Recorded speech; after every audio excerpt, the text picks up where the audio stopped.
There's just something special about vintage pearls, don't you think, Abigail? I glanced up from the gleaming display case to find Madison studying me with unusual intensity. In the 8 weeks she'd been dating my son Christopher, this was the first time she'd suggested we spend time together, just the two of us, a girls' day out to Morrison & Sons, the most exclusive jewelry store in the city. They're timeless, I agreed, my fingers hovering above an elegant pearl bracelet that reminded me of one my grandmother had worn. Though I'm surprised you're interested in vintage pieces. Madison's laugh was practiced, melodic. I appreciate beauty in all forms. Christopher mentioned you have quite the eye for jewelry. The mention of my son's name didn't feel accidental. Nothing about Madison ever did. At 29, she was beautiful, ambitious, and laser-focused on securing her future. Specifically, a future with my 32-year-old son who still occupied the guest suite in my home while figuring out his next career move. "Mr. Morrison!" Madison suddenly called, waving over the silver-haired proprietor who had been discreetly observing us from behind the main counter. "We'd love to see your engagement collection when you have a moment." And there it was, the real purpose of our outing. This wasn't about bonding with her boyfriend's mother. This was strategic manipulation, using me as an unwitting accomplice in her campaign to rush Christopher to the altar. "Of course, Ms." the proprietor replied, approaching with professional courtesy. "Parker. Madison Parker." She extended her hand with the confidence of someone accustomed to being recognized and accommodated. "And this is Christopher's mother, Abigail." Something shifted in Morrison's expression as he turned toward me. Recognition, followed by a warm smile that transformed his professional demeanor into genuine pleasure. "Mrs. Cooper? Abigail Cooper?" I nodded, surprised. "Yes, though I'm not sure we've met. We haven't had the pleasure, but your reputation precedes you. Your charitable work with the Children's Symphony Fund is legendary." He clasped my hand between both of his. "My wife serves on the hospital board with Marianne Hollister, who speaks so highly of you." Madison's perfectly maintained smile faltered slightly. "How kind," I murmured, touched by the unexpected connection. "Please give my best to your wife." "I absolutely will." Morrison glanced between us, then made a decision. "Ladies, I'd be honored if you'd join me in our private viewing room. We've just received a remarkable collection I believe you'll appreciate, Mrs. Cooper." Before I could respond, he gestured to an assistant who appeared with practiced efficiency. "Rebecca, please prepare the Sapphire Room and bring refreshments for Mrs. Cooper and her guest." "The Sapphire Room," Madison interjected, her voice rising slightly. "Isn't that usually reserved for our most distinguished clients?" Morrison completed smoothly. "Right this way, please." As we followed him through the main showroom, I caught Madison's reflection in one of the mirrors, her expression a complicated mixture of confusion and annoyance. This wasn't proceeding according to her script. In her scenario, she was the sophisticated one guiding her boyfriend's dowdy mother through the intimidating world of high-end jewelry, not watching that same mother receive VIP treatment. The Sapphire Room was a revelation. Intimate lighting, illuminating walls of midnight blue velvet, a small settee positioned before a curved display counter, and a discreet champagne bar in the corner. Rebecca appeared with a silver tray, bearing flutes of champagne and delicate pastries. "Mrs. Cooper, please make yourself comfortable," Morrison invited, as another associate entered with several velvet-lined trays. "These pieces just arrived from our European auction acquisition. Given your appreciation for historical craftsmanship, I thought you might enjoy them." Madison's eyes narrowed as she watched me being seated in the position of honor on the settee. This was clearly not her first visit to Morrison & Sons, yet she had never been granted access to this inner sanctuary. "Actually," she interjected with forced brightness, "we were primarily interested in engagement settings. Christopher mentioned he might be ready to take that step soon, and I thought his mother might help with selecting something appropriate for the family." I carefully kept my expression neutral, though inwardly I was startled by her brazen fabrication. Just last week, Christopher had explicitly told me he was nowhere near ready to consider marriage, especially with someone he'd known less than 2 months. "Of course," Morrison nodded diplomatically. "We can certainly view those collections as well. But first," he unveiled the first tray with a flourish, revealing a stunning array of vintage pieces. "I thought Mrs. Cooper might appreciate these, given her expertise." Madison stiffened beside me. "Expertise?" Morrison smiled. "Your mother-in-law, forgive me, Your boyfriend's mother has quite the reputation among certain circles for her discerning eye. The Children's Symphony Gala auction last year featured several pieces she selected that broke all previous fundraising records. I felt a flush of modest pleasure at the recognition of my volunteer work. After my divorce 15 years ago, I'd redirected my energies toward charitable causes, discovering an unexpected talent for curating jewelry collections donated for fundraising events. How interesting. Madison's voice had taken on a brittle quality. Christopher never mentioned his mother was a jewelry enthusiast. It's just a hobby, I demurred, reaching for one of the trays. A delicate pearl and sapphire bracelet caught my eye, its craftsmanship extraordinary. Oh, this is exquisite. As Morrison helped me fasten it around my wrist, I noticed Madison's expression darkening, her champagne untouched beside her. The careful facade of interested future daughter-in-law was cracking visibly with each moment I remained the center of attention rather than a prop in her marriage campaign. Perhaps we could see those engagement rings now, she suggested, her patience clearly waning, since that's what we actually came for. Morrison's professional smile never wavered. Of course, Rebecca will assist with that momentarily. But first, Mrs. Cooper, do try on the matching earrings. They're quite enough. Madison's voice sliced through the refined atmosphere like a discordant note. This is ridiculous. We've been here 30 minutes and you're fawning over her like she's royalty. She's nobody, just a divorced housewife living off alimony. The room froze in shocked silence. Even Madison seemed surprised by her own outburst, though not enough to retreat. In one swift motion, she grabbed my wrist and yanked, unfastening the bracelet with such force that I gasped in pain. You're making a fool of yourself, she hissed, dangling the bracelet contemptuously, pretending to be some kind of jewelry expert. What a pathetic joke. You're nothing but a clown. A sad, desperate clown trying to seem important. As the bracelet slipped from her fingers to the plush carpet, the door to the sapphire room opened. A commanding figure filled the doorway, tall, broad-shouldered, impeccably dressed in a bespoke suit that spoke of wealth worn with comfortable familiarity. His deep voice cut through the room with the quiet authority of someone accustomed to immediate respect. "Touch my wife again," he stated with deadly calm, his steel-gray eyes fixed on Madison, "and see what happens." For one suspended moment, nobody moved. Madison's face drained of color as she registered the man framed in the doorway, his imposing height, the unmistakable authority in his bearing, and most significantly, the cold fury in his eyes. I recognized him instantly, though we'd never met. Joseph Walker, founder and CEO of Walker Grand Hotels, whose face regularly graced business magazines and society pages. The kind of wealth that didn't need to announce itself because everyone already knew. I'm sorry," Madison stammered, recognition dawning in her wide eyes. "There's been a misunderstanding. I didn't realize that she's my wife." Joseph stepped fully into the room, his gaze shifting briefly to me with such perfect simulation of concerned affection that I felt my breath catch. "Or you didn't realize someone would object to your manhandling her."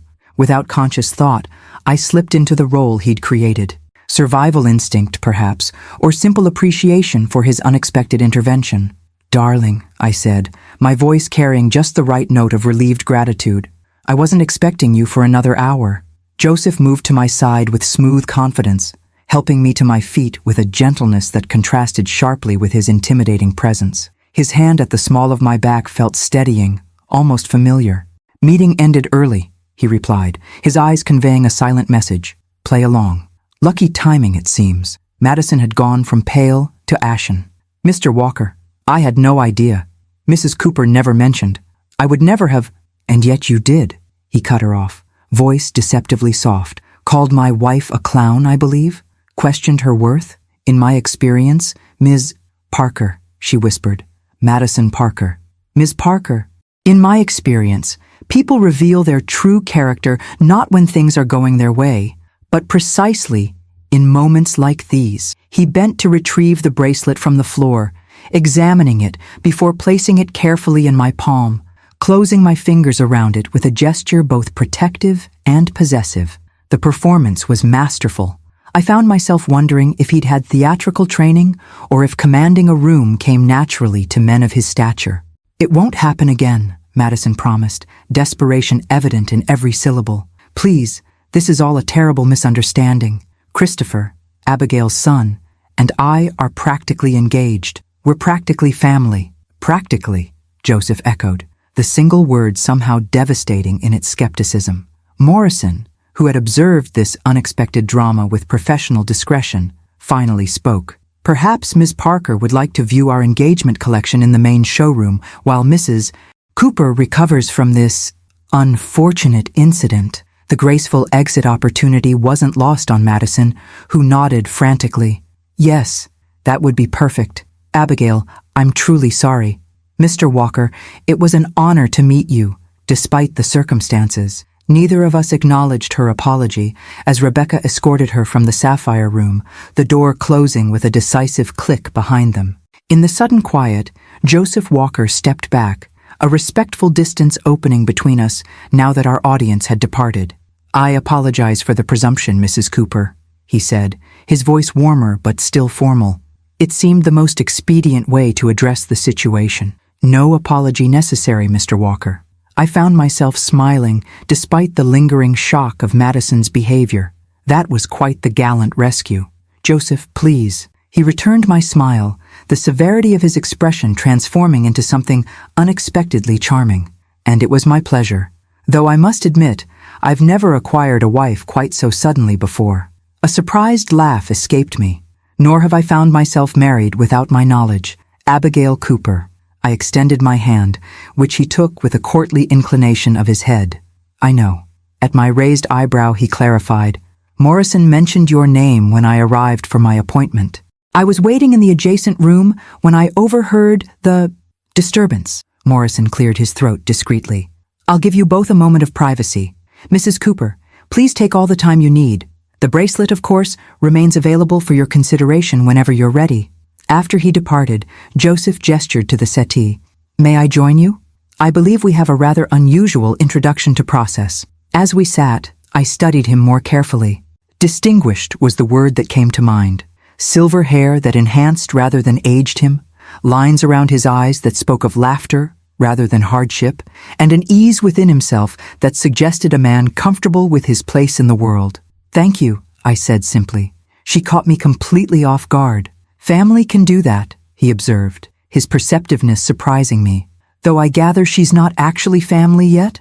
"My son's girlfriend of 8 weeks," I confirmed. "Though according to her, they're practically engaged." Joseph's laugh was unexpectedly warm. "Something tells me your son might have a different perspective on that timeline." "Indeed he would." I hesitated, then added, "I should probably warn him about what happened here today." "Over dinner, perhaps?" Joseph suggested, then immediately held up a hand. "Forgive me. That was presumptuous after an already presumptuous introduction."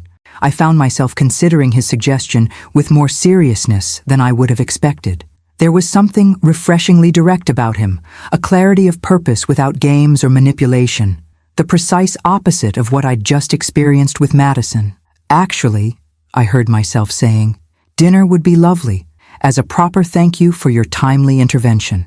And perhaps to discuss how I should break the news to my son that I've apparently married a hotel magnate without his knowledge." Joseph's smile deepened, genuine pleasure lighting his eyes.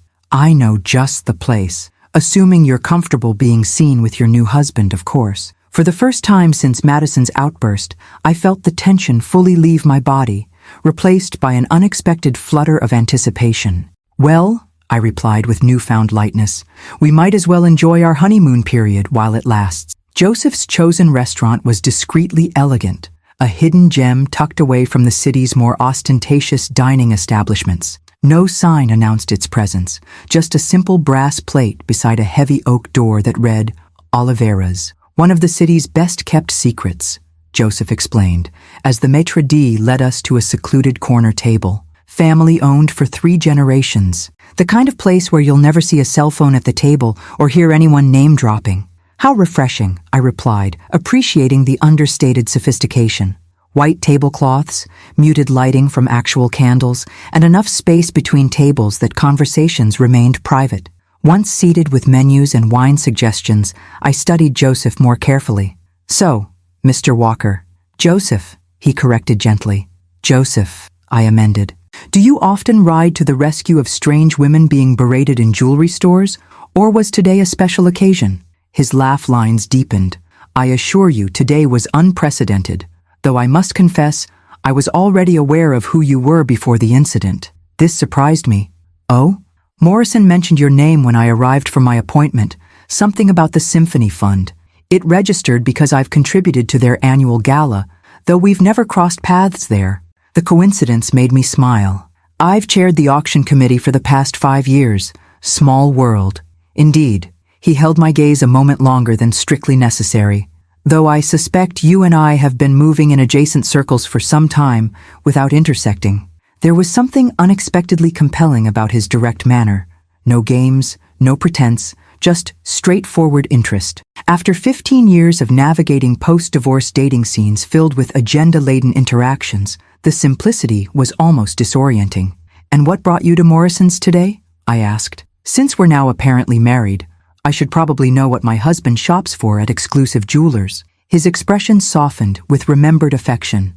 My sister's 70th birthday next month. She's always been my strongest supporter, from my first struggling hotel to the international chain. I wanted something special for her. The genuine warmth in his voice revealed more about him than perhaps he realized. A successful man who prioritized family relationships spoke volumes about his character. And you? He inquired. Before Miss Parker's intervention, what brought you there? I sighed, the memory of Madison's scheme returning. A manipulation, it seems. Madison orchestrated the outing, presumably to plant marriage ideas regarding my son.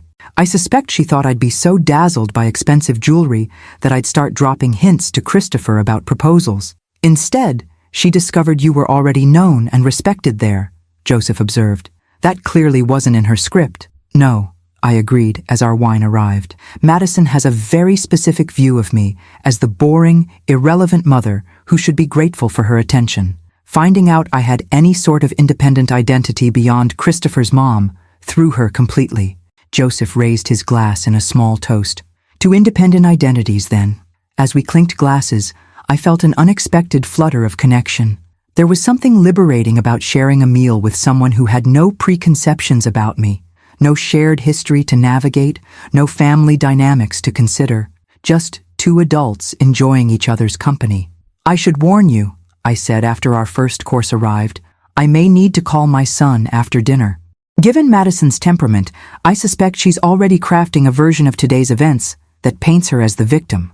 Joseph nodded thoughtfully. Family dynamics are always complicated. Do you and your son have a close relationship? We do, though it's been tested since he moved back home last year after his startup collapsed. I hesitated, then decided on honesty. Christopher is brilliant, but struggles with follow-through. Madison is his third relationship this year and easily the most determined. And his father's involvement? Minimal, by his choice. The divorce was 15 years ago, and Edward's new family in Seattle occupies most of his attention. Joseph absorbed this without judgment. And your other children? You mentioned just the one son earlier. My daughters, Emma and Sophia, live on opposite coasts. Emma's a pediatrician in Boston. Sophia works in environmental law in San Francisco. Pride warmed my voice. They're both wonderfully independent, which means I rarely see them outside of holidays. They sound remarkable, Joseph said, genuine interest in his expression. They must take after their mother.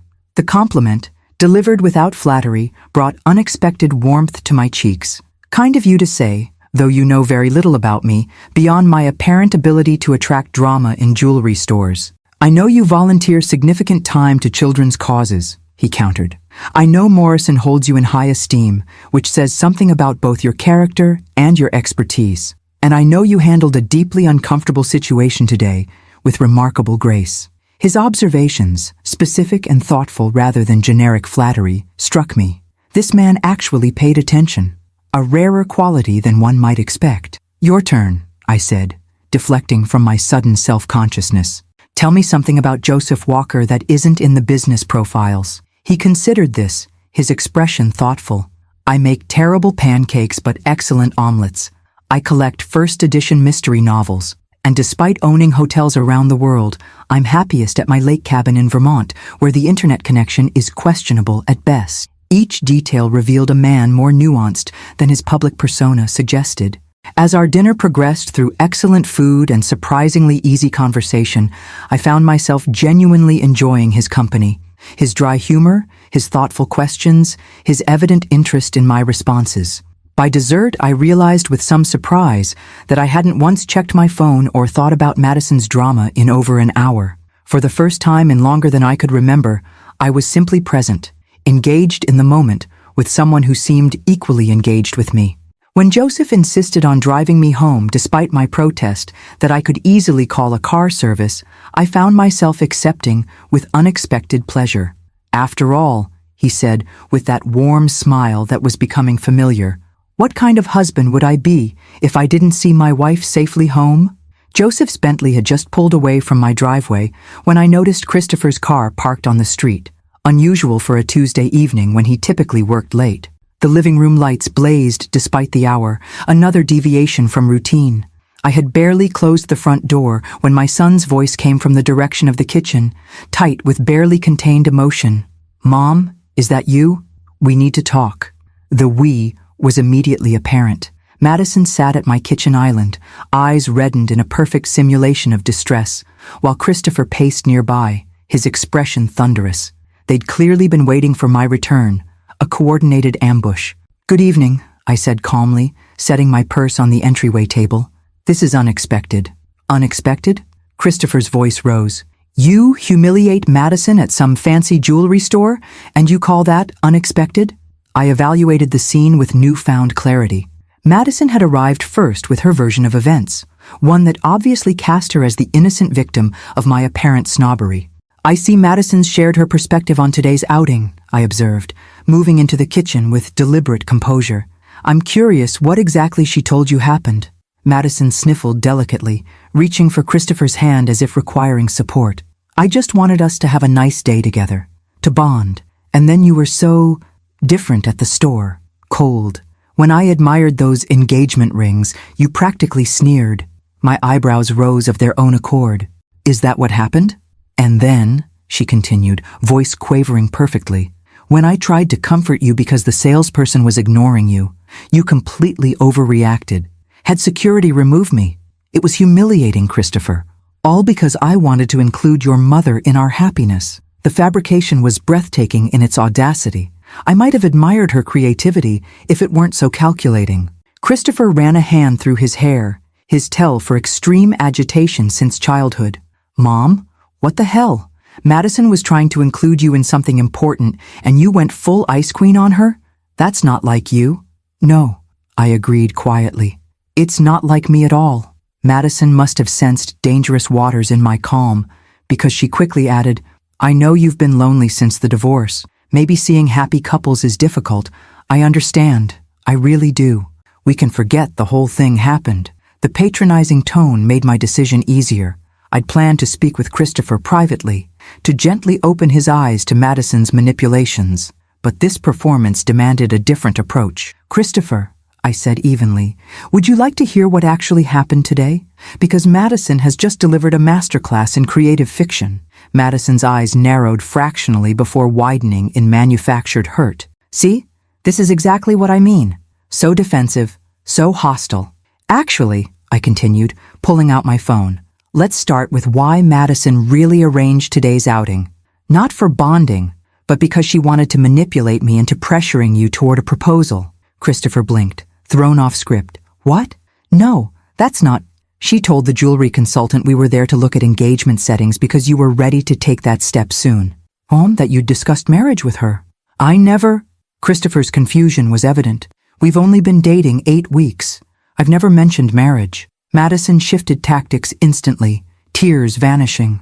"It was a little white lie to get better service, Chris. Jewelry stores treat engagement customers better.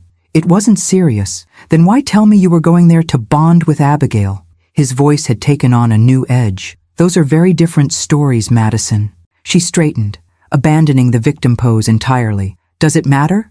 The point is, your mother embarrassed me in front of everyone, made a huge scene when I was just trying to be friendly." "A scene," I repeated thoughtfully. Interesting characterization from someone who called me a pathetic clown and physically grabbed jewelry off my wrist. Christopher's head snapped toward Madison. You did what? Her composure fractured visibly. She's exaggerating. I barely touched her. I have the bruise forming on my wrist if you'd like to see, I offered mildly. And I'm sure Morrison & Sons has security footage if there's any question about what transpired. Madison's expression shifted to cold calculation. Fine. I got upset when they treated her like royalty while ignoring me. It was embarrassing, but then her boyfriend or whatever showed up and threatened me. Actually threatened me, Christopher. Some old rich guy claiming to be her husband. Husband? Christopher looked completely lost now. Mom, what is she talking about? I sighed, seeing no graceful way around the truth. Joseph Walker happened to be at Morrison's when Madison created her scene.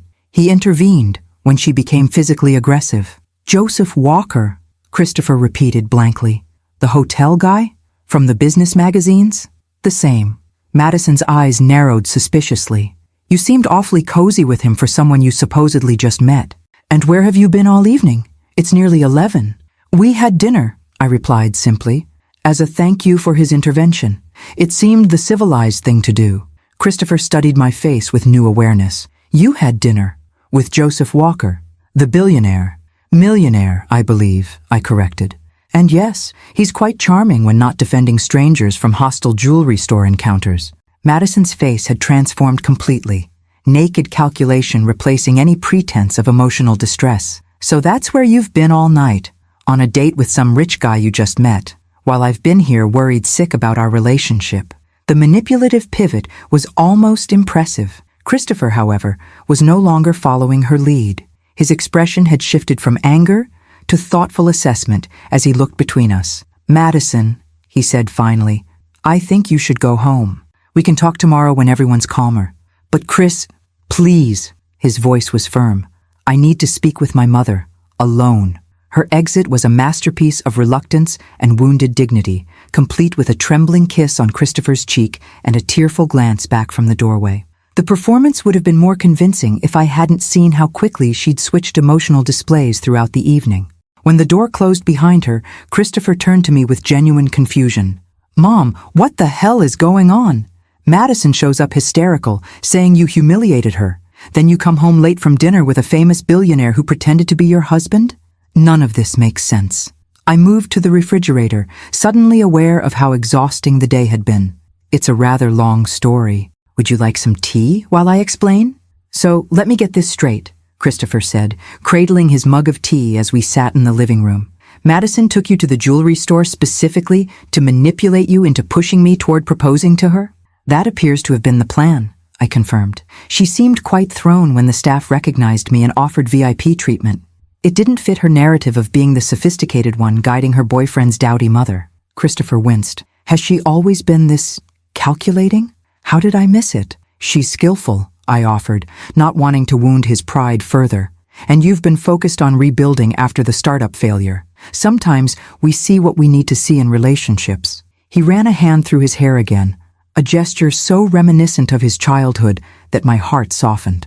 At 32, my son was still finding his way, still vulnerable to those who recognized his insecurities. And then, Joseph Walker just happened to be there? The Joseph Walker? And he pretended to be your husband to rescue you from Madison's tantrum? I couldn't help smiling at his incredulity. Life occasionally delivers moments worthy of a film script. This was apparently one of them. And then you went to dinner with him, Christopher continued, processing. Just like that. It seemed the appropriate way to thank him, I replied, though I recognized the inadequacy of this explanation even as I offered it. The truth was both simpler and more complex.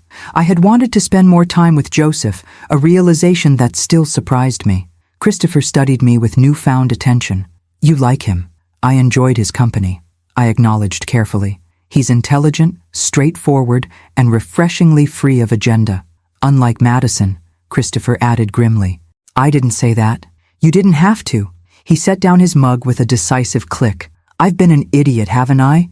She's been pushing for keys to the house, suggesting we combine finances for efficiency, dropping hints about engagement rings, all after less than 2 months of dating. His awareness both relieved and concerned me. Christopher, I didn't tell you this to turn you against Madison. That's your relationship to evaluate. Mom, his expression was wry. She physically grabbed you and called you a clown in public, then came here and lied about the entire incident. I think we're past the point of gentle evaluation. The blunt assessment reassured me that despite his sometimes directionless approach to life, my son's moral compass remained intact. What concerns me more, he continued, surprising me, is that you felt you couldn't tell me directly about her behavior, that you were planning to gently open my eyes rather than just saying, your girlfriend is manipulative and aggressive. This observation caught me off guard. I didn't want to seem like the interfering mother who dislikes her son's girlfriend. Because Madison has been positioning you that way, he concluded with unexpected insight, setting up a dynamic where any criticism from you would seem like jealousy or possessiveness. I blinked at his perception. That's remarkably astute. I'm not completely oblivious, he said, with a self-deprecating smile, just occasionally blinded by a pretty face and well-executed flattery. We sat in companionable silence for a moment. The tension that had greeted my arrival completely dissipated. When Christopher spoke again, his tone had shifted to cautious curiosity. So, Joseph Walker, he's what, around your age? I believe he's 68, I replied, immediately regretting the readiness of my answer. We didn't discuss ages specifically. Christopher's eyebrows rose. But you discussed enough other things to have dinner last until nearly 11. Heat rose unexpectedly to my cheeks. We had a great deal to talk about after our unusual introduction. Uh-huh. His expression turned playful, a welcome change from the earlier distress. And will you be having more things to talk about in the future? He did mention showing me his newest hotel property, I admitted. The restoration of that historic building downtown. Apparently, they've preserved some remarkable architectural details. Christopher's smile widened. So, you have a second date? It's not a date, I protested automatically, then paused. At least, I don't think it's a date. It's a professional courtesy. Mom, Christopher's voice gentled. It's okay if it is a date. You know that, right? You're allowed to have a personal life. His permission, though unnecessary, touched something vulnerable within me. Since the divorce, I'd oriented my entire existence around my children, my volunteer work, maintaining the home that had become Christopher's safety net. The possibility of prioritizing my own romantic interests felt almost transgressive. It's been a very long time since I've dated anyone, I said quietly. And Joseph Walker is, well, he's Joseph Walker. His world is rather different from mine. Is it? Christopher challenged gently. You both serve on arts boards. You're both at the stage of life where your children are grown. And apparently, you both shop at fancy jewelry stores and enjoy the same restaurants. Put that way, the gap between our worlds seemed less daunting. Still, I tempered my expectations. One dinner and a potential tour of a hotel restoration hardly constitutes a relationship, Christopher. But it's a start, he insisted. And Mom, I haven't seen you blush like that in, well, maybe ever. I touched my cheeks self-consciously, annoyed to find them still warm. It's been an unusual day. Christopher's expression sobered. About Madison, I need to end things. Cleanly. Someone who treats you that way isn't someone I want in my life. Relief washed through me, though I tried not to show it too plainly. That's your decision to make, but I appreciate the sentiment behind it. He stood, stretching with the lanky grace he'd had since adolescence. I should get some sleep. Early meeting tomorrow with that tech startup I told you about. Might be a job opportunity. As he bent to kiss my cheek, a gesture that had become rarer as he'd established his adult identity, he added, And Mom, I think it's great that you're making new friends. You deserve someone who sees how amazing you are. After he'd gone upstairs, I remained in the living room, turning the day's events over in my mind. Madison's shocking behavior, Joseph's unexpected intervention, the dinner that had stretched for hours as conversation flowed with surprising ease. My phone chimed with a text message. Home safely? I realized I never confirmed our tour of the Walker Grand Restoration for Thursday afternoon. Still interested? Joseph. I found myself smiling as I typed my reply. Safely home, though to an unexpected confrontation with Christopher and Madison. She'd already arrived with her version of events. All resolved now. And yes, Thursday sounds lovely. His response came almost immediately. Confrontation? Everything all right?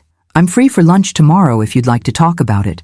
The prompt offer of support, without pressure or expectation, warmed me unexpectedly. I hesitated only briefly before responding. Lunch would be nice, and don't worry, the confrontation ended better than it began. My son sees more clearly now. As I prepared for bed, I found myself contemplating the strange turns life could take. 24 hours ago, Joseph Walker had been a name I recognized only from business news. Madison had seemed merely ambitious rather than manipulative, and I had been contentedly settled in my routine of volunteer work and quiet evenings at home. Now everything felt slightly altered. Familiar landscapes viewed from a new angle, revealing unexpected possibilities I hadn't considered in years. Carmela's Cafe occupied the ground floor of a renovated brownstone, its patio tables shaded by canvas umbrellas in crisp navy and white. Joseph was already seated when I arrived, rising immediately as he caught sight of me. His courtly manners, standing when a woman arrived or left the table, opening doors, walking on the street side of the sidewalk, belonged to an earlier era, yet never felt performative or exaggerated. "You look lovely," he greeted me, his smile warming his eyes. "I hope you don't mind the outdoor seating. The weather seemed too perfect to waste." "It's ideal," I agreed, settling into the chair he held for me. The spring air carried the scent of nearby flowering trees, a welcome respite from air conditioning. After we'd ordered a Mediterranean salad for me, grilled salmon for him, Joseph leaned forward slightly.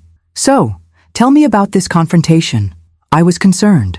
I recounted the previous evening's drama, from Madison's theatrical tears to Christopher's eventual clarity. Joseph listened attentively, his expression thoughtful. "Your son sounds perceptive," he observed when I'd finished. Once he had all the information. "He is," I agreed, though sometimes slow to recognize manipulation when it's wrapped in flattery and attention. "A common human vulnerability," Joseph noted without judgment. "We all have our blind spots, especially when it comes to romantic relationships." The waiter arrived with our meals, providing a natural pause in the conversation. As we began eating, Joseph asked, "Has Madison made any attempt to contact you today?" 3 text messages, increasingly desperate in tone, I confirmed. First apologizing for the misunderstanding, then suggesting we start fresh for Christopher's sake, and finally proposing brunch this weekend to clear the air. Joseph's eyebrows rose, persistent. "And calculating," I added.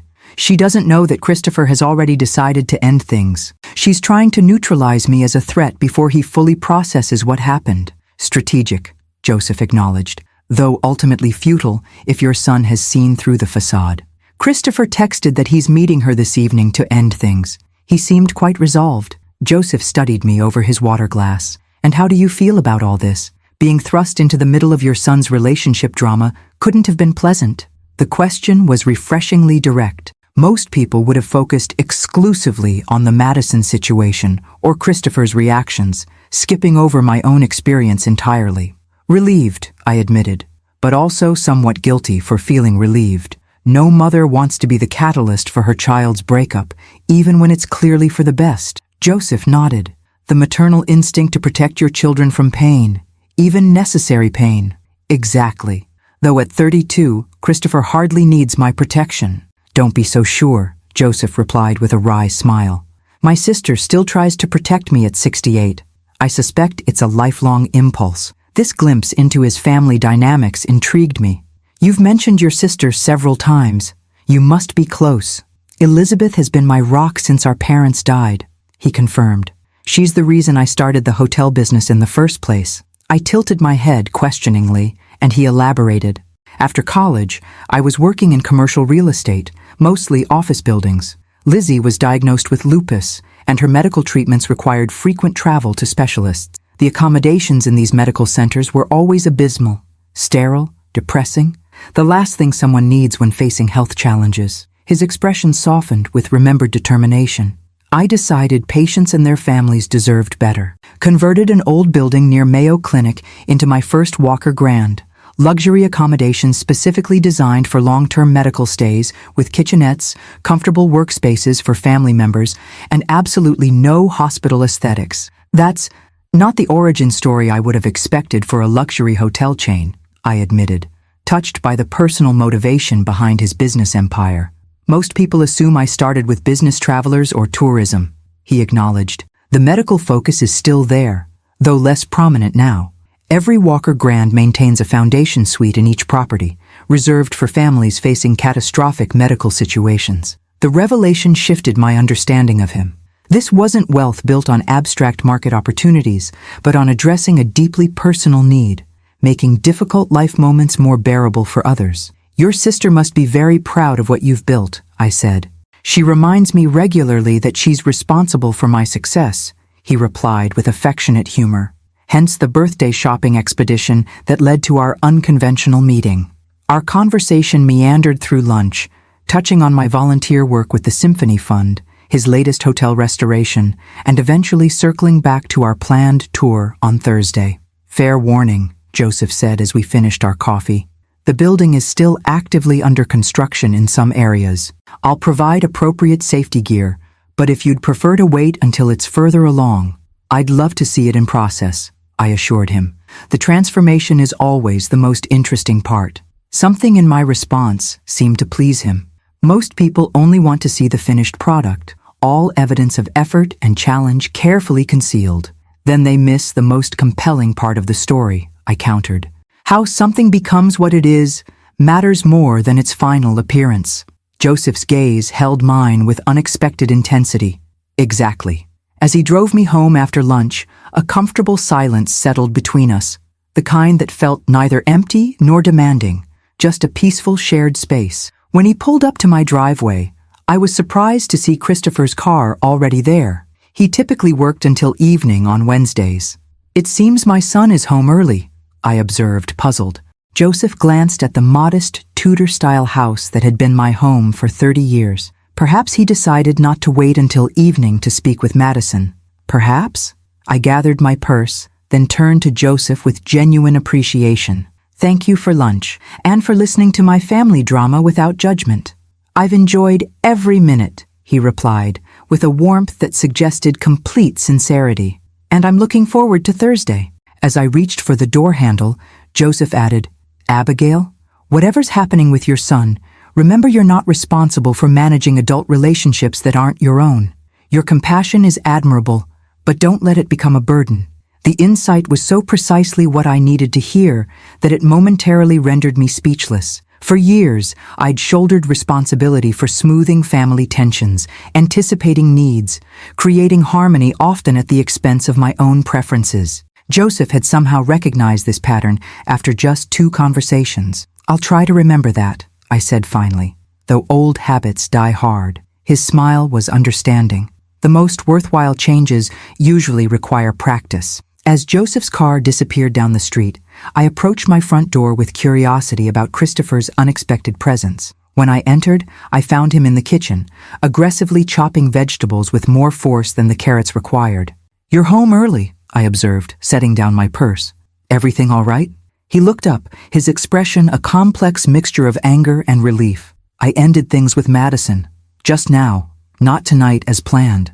What happened? Christopher's knife paused mid-chop. She showed up at my office with engagement ring brochures and a suggestion that we drive to Vermont this weekend to spontaneously elope.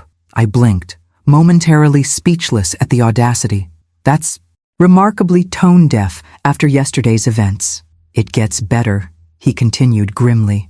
When I told her I knew what really happened at the jewelry store, she tried to convince me that you'd manipulated Joseph Walker into defending you, that you'd somehow orchestrated the entire confrontation to make her look bad. That's quite the conspiracy theory, I observed, keeping my voice neutral despite the absurdity. Apparently I'm both pathetically irrelevant and diabolically calculating. Christopher's laugh held little humor. That's exactly what doesn't make sense about her version. She can't decide if you're a sad, lonely divorcee or a master manipulator with wealthy men at your beck and call. The characterization stung slightly, though I knew it came from Madison rather than my son. And how did she take the breakup? He resumed chopping, his movement still sharp with residual tension. First denial, then tears, then threats about how I'll regret losing her. The full spectrum. I finally had to ask security to escort her out when she refused to leave my office. I'm sorry, I said, meaning it. That couldn't have been easy. Christopher sighed, his anger seeming to deflate. The worst part is how clearly I see the red flags now. They were there from the beginning. The love bombing, the rushed intimacy, the subtle isolation from friends who weren't supportive enough of our relationship. I moved to the refrigerator, retrieving ingredients to complement whatever stress-cooking project he'd initiated. Don't be too hard on yourself. Manipulative people are skilled at what they do. I guess. He dumped the chopped vegetables into a bowl with unnecessary force. Anyway, that's over. Completely over. As we prepared dinner together, a ritual from his childhood that still emerged in times of stress, I debated whether to mention my upcoming tour with Joseph. Christopher resolved my dilemma by noticing my distraction. "You seemed deep in thought just now," he observed. "Everything okay?" "Just thinking about Thursday," I admitted. "Joseph is showing me the Walker Grand Restoration downtown." Christopher's expression lightened. "So the second date is still on. Good." "It's not a date," I protested automatically, then caught myself. "Or perhaps it is. I'm not entirely sure, which probably indicates how long it's been since I've dated anyone." My son's smile was genuine for the first time since I'd arrived home. "Mom, a man doesn't offer private tours of his multi-million-dollar restoration projects to women he's not interested in. Trust me on this." As we continued cooking, I found myself contemplating the possibility that Christopher was right, that Joseph's interest might extend beyond friendly gratitude for an unusual shared experience. The thought was both exhilarating and terrifying, like standing at the edge of a high dive after decades away from the pool. But perhaps it was time to remember what it felt like to take the plunge. The Walker Grand Restoration Project dominated the corner of Hawthorne and Fifth, its imposing limestone facade partially obscured by sophisticated scaffolding. Originally built in 1928 as First Metropolitan Bank, the building had cycled through various incarnations: financial headquarters, government offices, and briefly an ill-conceived shopping arcade, before standing vacant for nearly a decade. Joseph waited for me at a temporary entrance marked Site Office, his usual immaculate suit replaced by well-tailored dark jeans and a charcoal button-down. Despite the more casual attire, he maintained that indefinable air of authority that seemed as natural to him as breathing. "Right on time," he greeted me with evident pleasure. "I've been looking forward to showing you this project. It's something of a personal passion." "I've been looking forward to seeing it," I replied truthfully. The building had been a downtown landmark throughout my life, its gradual decline a source of community concern until Walker Hotels announced its acquisition 2 years ago. Joseph handed me a white construction helmet and a high-visibility vest that matched his own. "Safety first," he explained. "Some areas are still very much active construction zones." As we entered the main lobby, I gasped involuntarily. Soaring ceilings with restored Art Deco moldings arched over a space simultaneously grand and intimate. The original marble floors had been meticulously cleaned and repaired, their geometric patterns complementing brass fixtures that gleamed as if newly minted. "This is extraordinary," I breathed, turning slowly to absorb the details. "You've maintained the original character while somehow making it feel contemporary." Joseph's expression warmed with obvious pride. That was exactly our goal, honoring the building's heritage while ensuring it meets modern expectations. He gestured toward an elegant reception area. The original bank teller stations have been repurposed as the hotel check-in. The brass detailing is all original, just restored. For the next hour, Joseph guided me through the building's transformation, guest rooms fashioned from former offices with original woodwork and windows carefully preserved, the grand ballroom that had once been the bank's main floor, its massive chandeliers rebuilt with LED technology that mimicked the warm glow of original incandescent bulbs, the rooftop garden created where mechanical equipment had once cluttered the skyline. Throughout the tour, I was struck by Joseph's intimate knowledge of every detail, not just the business aspects, but the craftsmanship involved. He knew the origin of the replacement marble when original pieces couldn't be salvaged, the name of the master woodworker who had recreated damaged moldings, the specific paint formulation developed to match the original colors while meeting modern environmental standards. "You're unusually hands-on for a CEO," I observed, as we paused in what would become the hotel's signature restaurant. "Most executives at your level would delegate these details to project managers." Joseph smiled, a hint of self-consciousness in his expression. "This building is special to me. My father used to bring me here when it was still First Metropolitan. He'd do his banking while I stared at the murals and ceiling details, inventing stories about the people depicted. This glimpse of the boy within the successful man touched me unexpectedly. So this restoration is personal. Very much so. He guided me toward a partially completed bar area where original bank vault doors had been incorporated into the design. When the property became available, I moved faster than our usual acquisition timeline.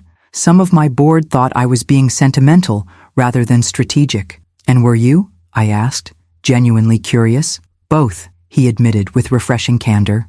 The location and structure made business sense, but I would have found a way to justify it regardless. Some opportunities transcend spreadsheet logic. The philosophy resonated deeply, acknowledging practical realities while allowing space for emotional connection and meaning. It was a balance I'd always valued, but rarely heard articulated by successful business leaders. As our tour continued to the upper floors, Joseph pointed out a door at the end of a nearly completed hallway. I've saved something special for last, our signature suite. He used an electronic keycard to open the door, revealing a stunning two-story space occupying the building's northwest corner. Floor-to-ceiling windows showcased dramatic city views, while a floating staircase led to a loft-style bedroom overlooking the main living area. "This is breathtaking," I said, moving toward the windows. The afternoon sunlight streamed through original leaded glass transoms, casting prismatic patterns across the polished wood floors. "The Elizabeth Suite," Joseph explained, joining me at the window. "Named for my sister, of course." "Of course," I echoed with a smile. "She'll be honored." "She's more likely to complain that the closets aren't big enough," he replied with affectionate humor. "Lizzie has never been impressed by gestures named after her.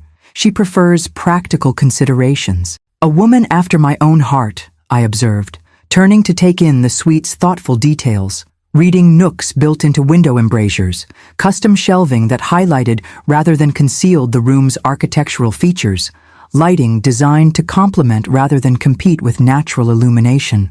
"I think you'd like each other," Joseph said, watching me explore the space. "You share a similar no-nonsense approach to life, and a deep appreciation for beauty that serves a purpose rather than existing merely for show." The observation was surprisingly insightful and accurate. Throughout my life, I'd been drawn to objects and spaces that balanced form and function, aesthetics and practicality. It was one reason I'd never fully embraced the purely decorative approach favored by many in my social circle. "When does the hotel officially open?" I asked, reluctantly moving toward the door as Joseph checked his watch. 8 weeks, he replied. "Though this suite will be completed ahead of schedule. I'm considering hosting a small preview dinner here for local arts patrons who supported the preservation efforts. Perhaps you might help me compile the guest list?" The request, professional yet personal, involving me in his world without presumption, felt perfectly calibrated. "I'd be happy to," I agreed. The Symphony Fund board includes several preservation advocates who would appreciate seeing the restoration up close. As we descended in the construction elevator, Joseph suddenly asked, "Would you have dinner with me tonight? There's a small Italian place near here that somehow survives despite refusing to take reservations or credit cards. Best risotto outside of Milan." The spontaneous invitation caught me off guard, though pleasantly so. "I'd love to," I replied before self-consciousness could intervene, "though I'm hardly dressed for dining out." I gestured to my casual slacks and blouse, chosen for practicality rather than elegance. Joseph's smile deepened. "Perfect for Vittorio's. It's deliberately unpretentious. The owner believes atmosphere comes from food and conversation, not dress codes or designer flatware." 2 hours later, seated at a worn wooden table in a restaurant no larger than my living room, I understood exactly what Joseph meant. Vittorio's occupied the ground floor of a narrow brick building, its interior illuminated by simple pendant lights and candles in wine bottles. No tablecloths, no elaborate place settings, just phenomenal food served on mismatched china by the owner's family members. "This risotto is extraordinary," I acknowledged after my first bite. "Worth every bit of the 20-minute preparation time." "Vittorio refuses to pre-cook or rush the process," Joseph explained, visibly pleased by my appreciation.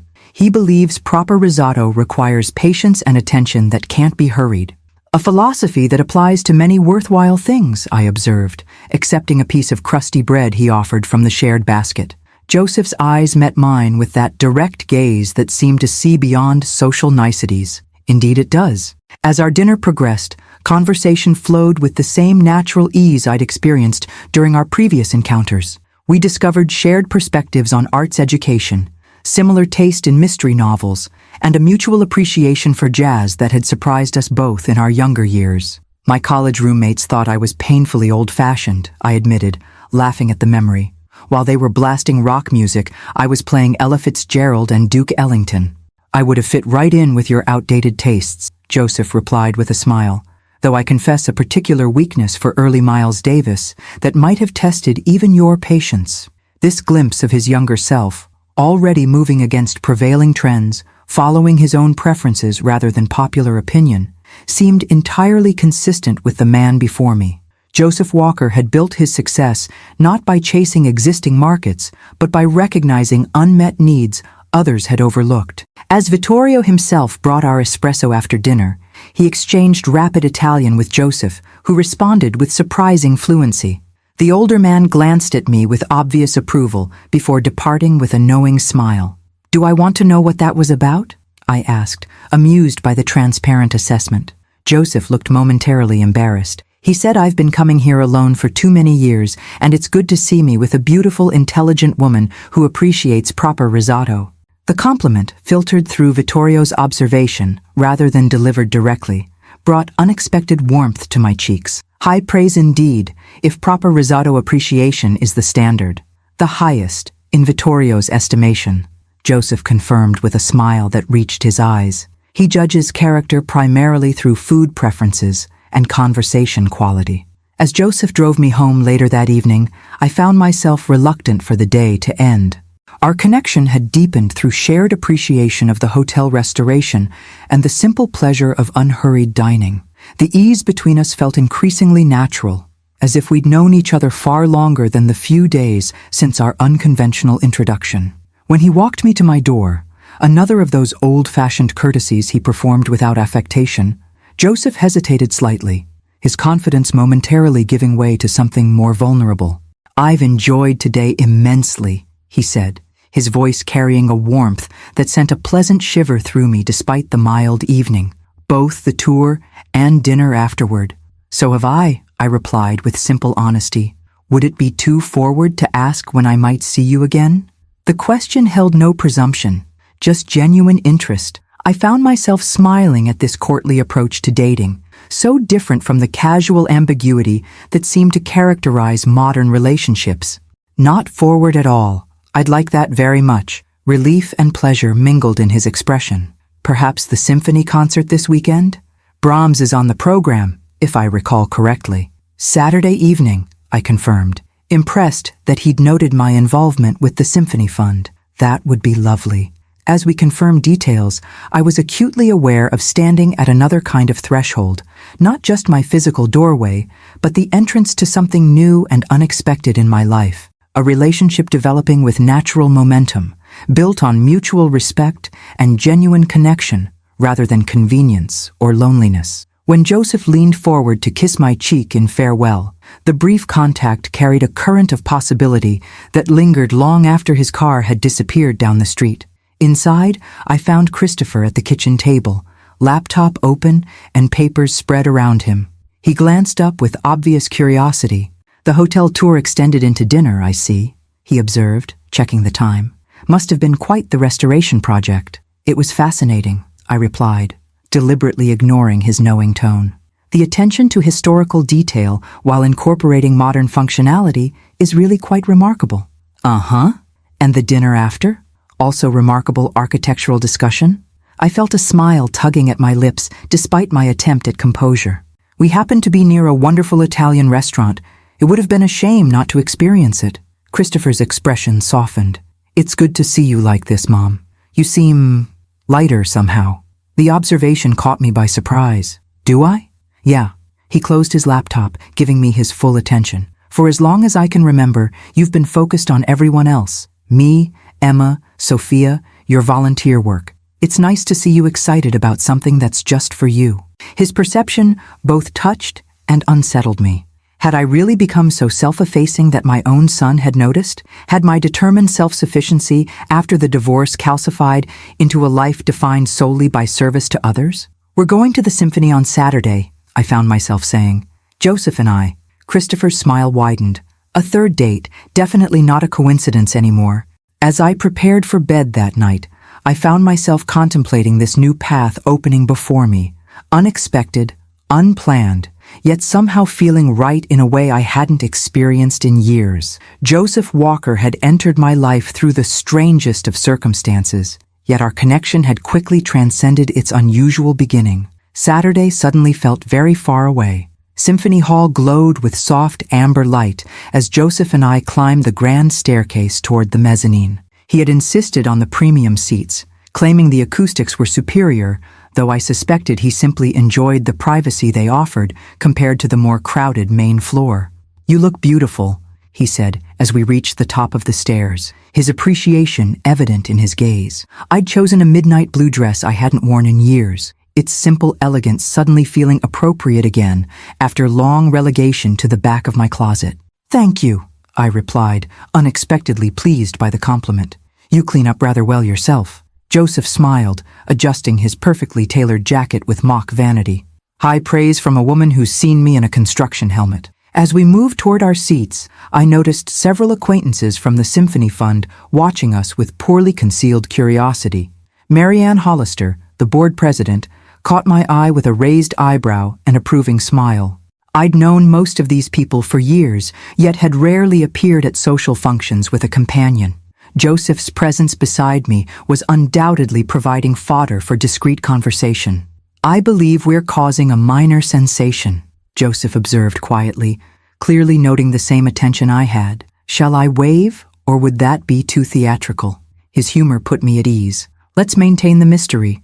It's more interesting that way." Indeed, he guided me to our seats with a light touch at the small of my back. "Though I suspect your friend in the teal jacket is about to spontaneously need to use the restroom just to pass by for a closer look." He was right. Moments after we settled, Eleanor Whitman, Symphony Fund treasurer and enthusiastic purveyor of social updates, made a transparently deliberate detour past our seats.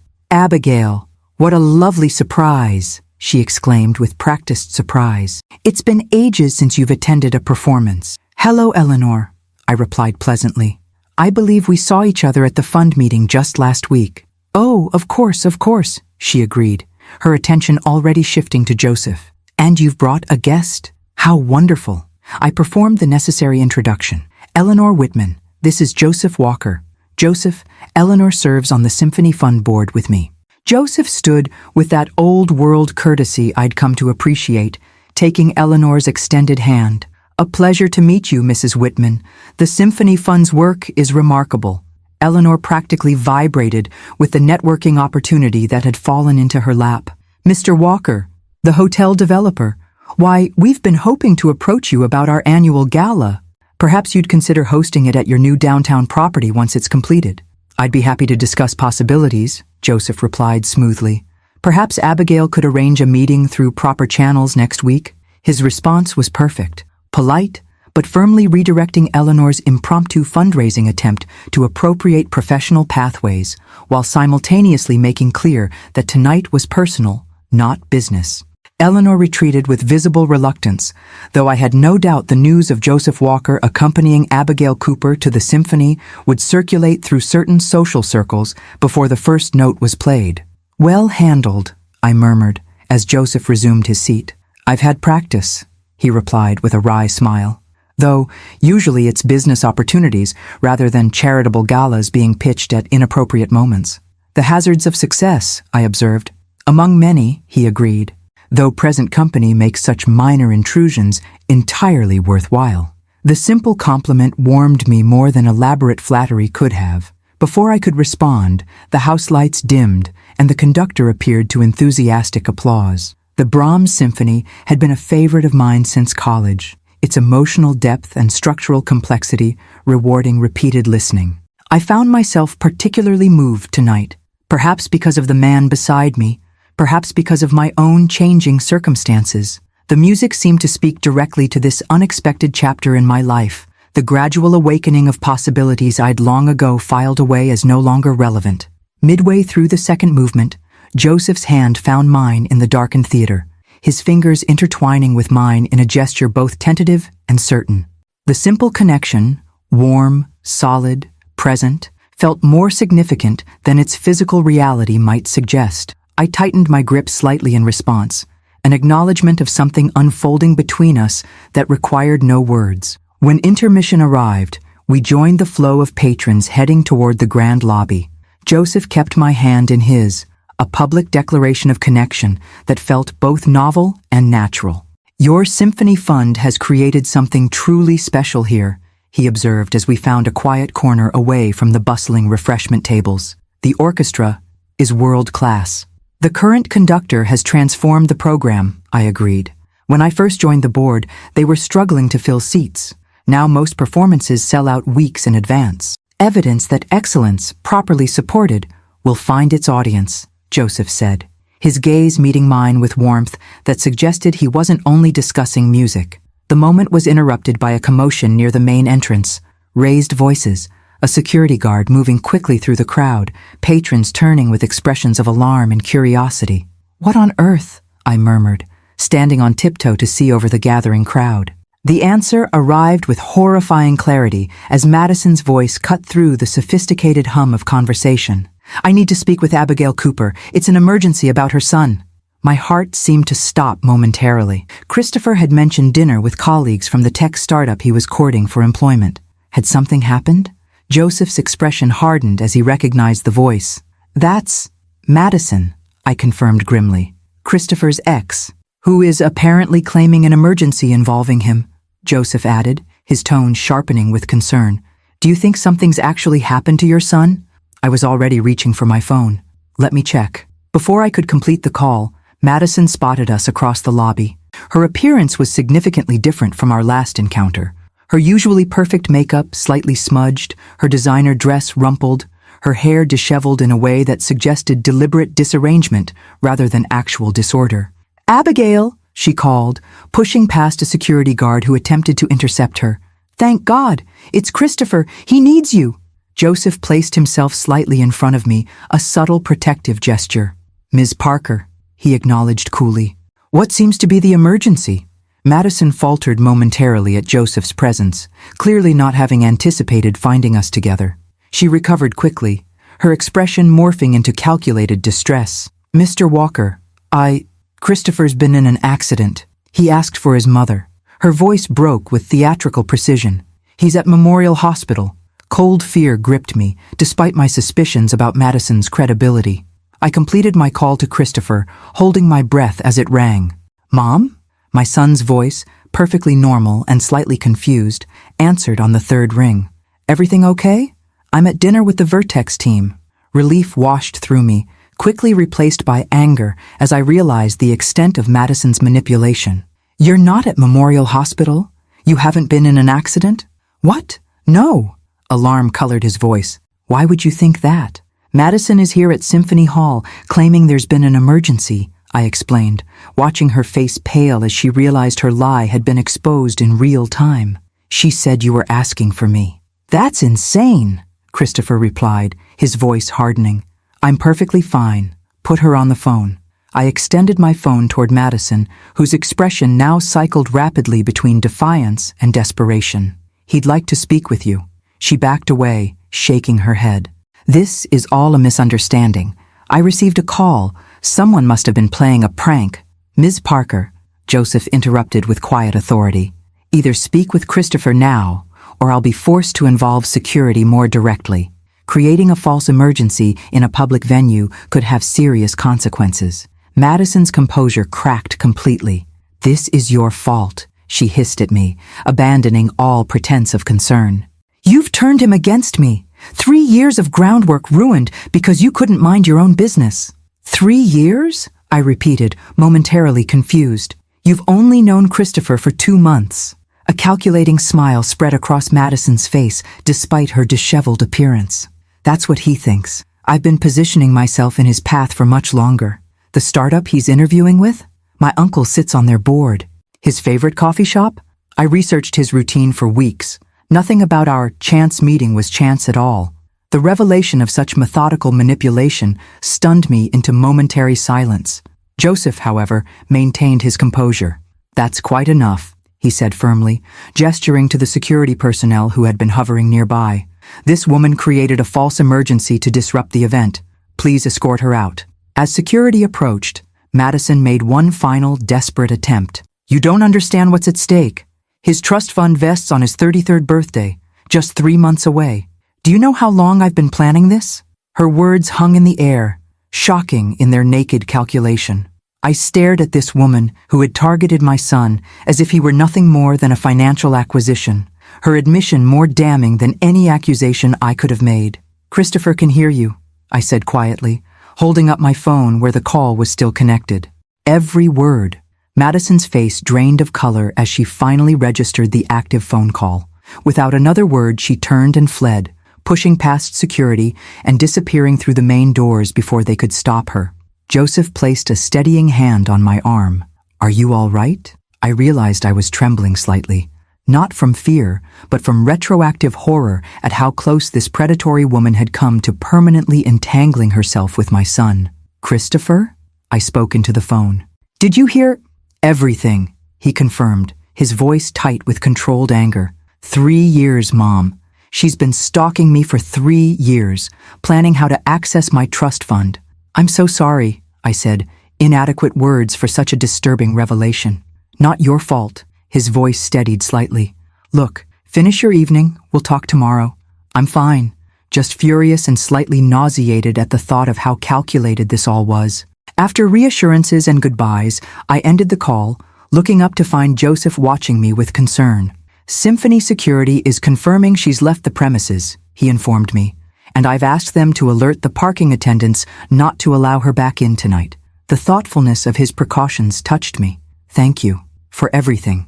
Your presence made this much easier to handle." Joseph's expression softened. "Would you prefer to leave? We could find a quiet place to talk, or I could take you home if you'd rather." I considered the option, tempted by the thought of retreat after such an unsettling confrontation. Then I straightened my shoulders, making a conscious decision. "No," I said firmly. "I'm not allowing Madison to ruin our evening. The second half includes the Brahms Fourth, which is my favorite. I refuse to miss it because of her theatrics." Approval and something warmer flickered in Joseph's eyes. "I was hoping you'd say that." As we returned to our seats, his hand found mine again, its steady warmth a reassuring anchor after the storm of Madison's appearance. The music, when it resumed, seemed to speak even more powerfully, its themes of struggle, resilience, and ultimate transcendence suddenly personal rather than abstract. By the time the final movement reached its powerful conclusion, I felt restored, not because the disturbing revelation about Madison had faded, but because I had chosen not to let it define the evening. Joseph and I had weathered our first crisis together, his steady presence a revelation in itself. Outside the symphony hall, standing close under the portico as we waited for the valet to bring his car, Joseph turned to me with unexpected seriousness. "Abigail," he said quietly, "I find myself increasingly drawn to you. Your grace under pressure tonight only confirms what I've sensed since our first unusual meeting. I'd very much like to continue seeing you, not just for occasional evenings out, but as a regular presence in each other's lives." The directness of his statement, neither pressuring nor ambiguous, took my breath away. After years of careful independence, the prospect of intentional connection carried both exhilaration and trepidation. "I'd like that too," I replied, my voice steadier than I felt. "Though I should warn you, my life seems to have developed unexpected, dramatic elements lately." Joseph's smile returned, warming his entire face. "I find I don't mind a little drama, as long as it's shared with the right person." As his car arrived and we prepared to leave the disrupted but ultimately salvaged evening behind, I found myself contemplating how quickly life could change, how a chance encounter in a jewelry store could set in motion a sequence of events that reopened doors I'd long considered permanently closed. Madison's desperate appearance had inadvertently highlighted something important: the contrast between manipulation and genuine connection, between calculated acquisition and authentic appreciation. In seeking to disrupt what was developing between Joseph and me, she had instead underscored its value. Some lessons arrive in unexpected packages. Sunday brunch had been a tradition in my household since the children were small, a time when electronics were set aside. Conversation flowed freely, and we reconnected as a family amid busy schedules. Though Emma and Sophia now lived across the country, Christopher and I had maintained the ritual when his schedule allowed. This particular Sunday carried additional weight after Madison's disturbing performance at the Symphony. Christopher arrived promptly at 11, his expression more serious than usual as he helped me prepare our traditional spread of Belgian waffles, fresh fruit, and the special herb omelette his father had taught me to make decades ago. "Have you heard from her again?" I asked as we worked side by side in the kitchen. Christopher shook his head. "Not directly, but she sent flowers to my office yesterday with a card claiming she was manipulated by your mother's boyfriend into making those statements." He rolled his eyes. "Apparently, Joseph used psychological warfare to trick her into revealing a non-existent plan." I nearly dropped the bowl I was holding. "That's absurd. Joseph barely spoke 10 words to her." "Exactly." Christopher's mouth tightened as he sliced strawberries with unnecessary force. "It's just another manipulation, trying to drive a wedge between us by casting you and Joseph as conspirators against our true love." The audacity was breathtaking. "Do you think she'll continue pursuing you?" "She'd better not," Christopher replied grimly. "I've documented everything. Her staged emergency at the Symphony, her admission about the 3-year stalking campaign, her attempts to isolate me from friends who weren't supportive. My lawyer sent her a cease and desist letter this morning." I blinked in surprise. "You've spoken with a lawyer already?" "First thing yesterday." He scraped the strawberries into a bowl with efficient movements. "What she's done goes beyond a bad breakup, Mom. The calculated targeting, researching my routines, positioning herself in my path for years, it's predatory behavior. The trust fund admission just confirms her motives were never emotional." His clear-eyed assessment relieved me. The Christopher of 6 months ago might have wavered, might have been susceptible to Madison's inevitable attempts at reconciliation. This newer, more decisive version appeared immune to her manipulations. "Speaking of lawyers," he continued, his tone deliberately casual, "I've been reviewing the trust fund situation. Did you know Dad included a marriage clause that would have given any spouse access to 20% immediately upon marriage?" Cold realization washed through me. That's why she was pushing so hard for a quick wedding. Exactly. 20% of my trust would have been hers regardless of how long the marriage lasted. Over $500,000 for simply getting me to the altar. The calculation was chilling. Not just the financial motive, but the patience involved in such a long-term scheme. Madison had invested years in positioning herself to access Christopher's inheritance, treating him as a mark rather than a person. "I'm so sorry," I said, reaching to touch his arm. "No one should experience that kind of betrayal." Christopher's expression softened momentarily. "It's not your fault. In fact, if you hadn't been treated like a VIP at that jewelry store, triggering her mask to slip, I might still be falling for the act." The reminder of how our current circumstances had begun, Madison's jewelry store meltdown, Joseph's unexpected intervention, struck me with renewed force. How differently things might have unfolded without that precise sequence of events. As we settled at the table with our brunch spread, Christopher studied me with unexpected intensity. "So, Joseph Walker, things seem to be progressing." The abrupt subject change caught me off guard. "They are," I acknowledged carefully. "We've been spending more time together." "Mom," Christopher's tone was gently chiding, "you can do better than that." The man faced down Madison's theatrical emergency without blinking, then formally asked to be a regular presence in your life. "That's not casual dating." Heat rose to my cheeks. "You heard that part too?" "Speakerphone," he admitted with a small smile. The Vertex team was curious about the emergency call. We all heard his very gentlemanly declaration. The thought of Christopher and his colleagues listening to that private moment was mortifying, though his evident approval somewhat mitigated my embarrassment. "Joseph is significant," I conceded, searching for words that wouldn't sound either teenage giddy or clinically detached. "We connect in a way I haven't experienced in a very long time," Christopher nodded encouragingly. "And? Details, Mom. Emma and Sophia have been texting me hourly for updates. Apparently I'm your designated spy, since neither of them can get you to share anything substantial." I laughed despite myself. "They've both called. I've been appropriately maternal and private." which is exactly why they're harassing me instead, Christopher complained good-naturedly. At least tell me if you're happy.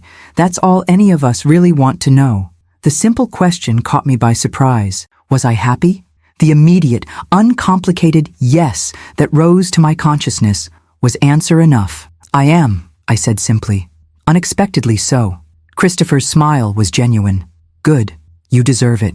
After everything with Dad, with us kids, with your endless volunteer work, you've spent decades taking care of everyone else. It's your turn now. His perception and generosity touched me deeply. For so long, I defined myself primarily through my relationships to others. Wife, mother, volunteer. The idea of prioritizing my own happiness still felt vaguely transgressive, though increasingly right. Thank you, I said quietly. That means a great deal. Just promise me one thing, Christopher added, his expression turning serious again. Don't let Madison's drama affect what's developing with Joseph. She's already taken enough from this family. The insight surprised me that Christopher would recognize how Madison's theatrical disruption might cause me to retreat from emotional vulnerability, to protect myself through distance or caution. I promise, I replied, meaning it completely. Madison has no power over my choices. As we finished our brunch, conversation turned to Christopher's potential new job, his apartment hunting progress, and eventually to Joseph's hotel restoration project. Throughout, I was struck by the subtle shift in our dynamic. My son speaking to me not just as his mother, but as a woman with her own valid desires and identity. It felt like crossing an invisible threshold into a new, more balanced relationship. After Christopher left, I found myself contemplating his observations while tidying the kitchen. My phone chimed with a text message from Joseph. Good morning. Hoping your conversation with Christopher brought clarity after last night's disruption. Would you be free for dinner at my home this evening?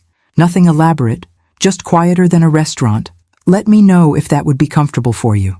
The invitation represented another threshold, moving from public outings to the more intimate setting of his personal space. The careful wording, making clear both his desire to see me and his respect for my potential hesitation, reinforced everything I was coming to appreciate about Joseph Walker. I replied without overthinking, Dinner at your home sounds lovely. Christopher and I had a good talk this morning. He's taking decisive steps regarding Madison, and he seems quite approving of you, by the way. Joseph's response came quickly. Glad to hear both pieces of news. I'll send my address. Shall we say 7 p.m.?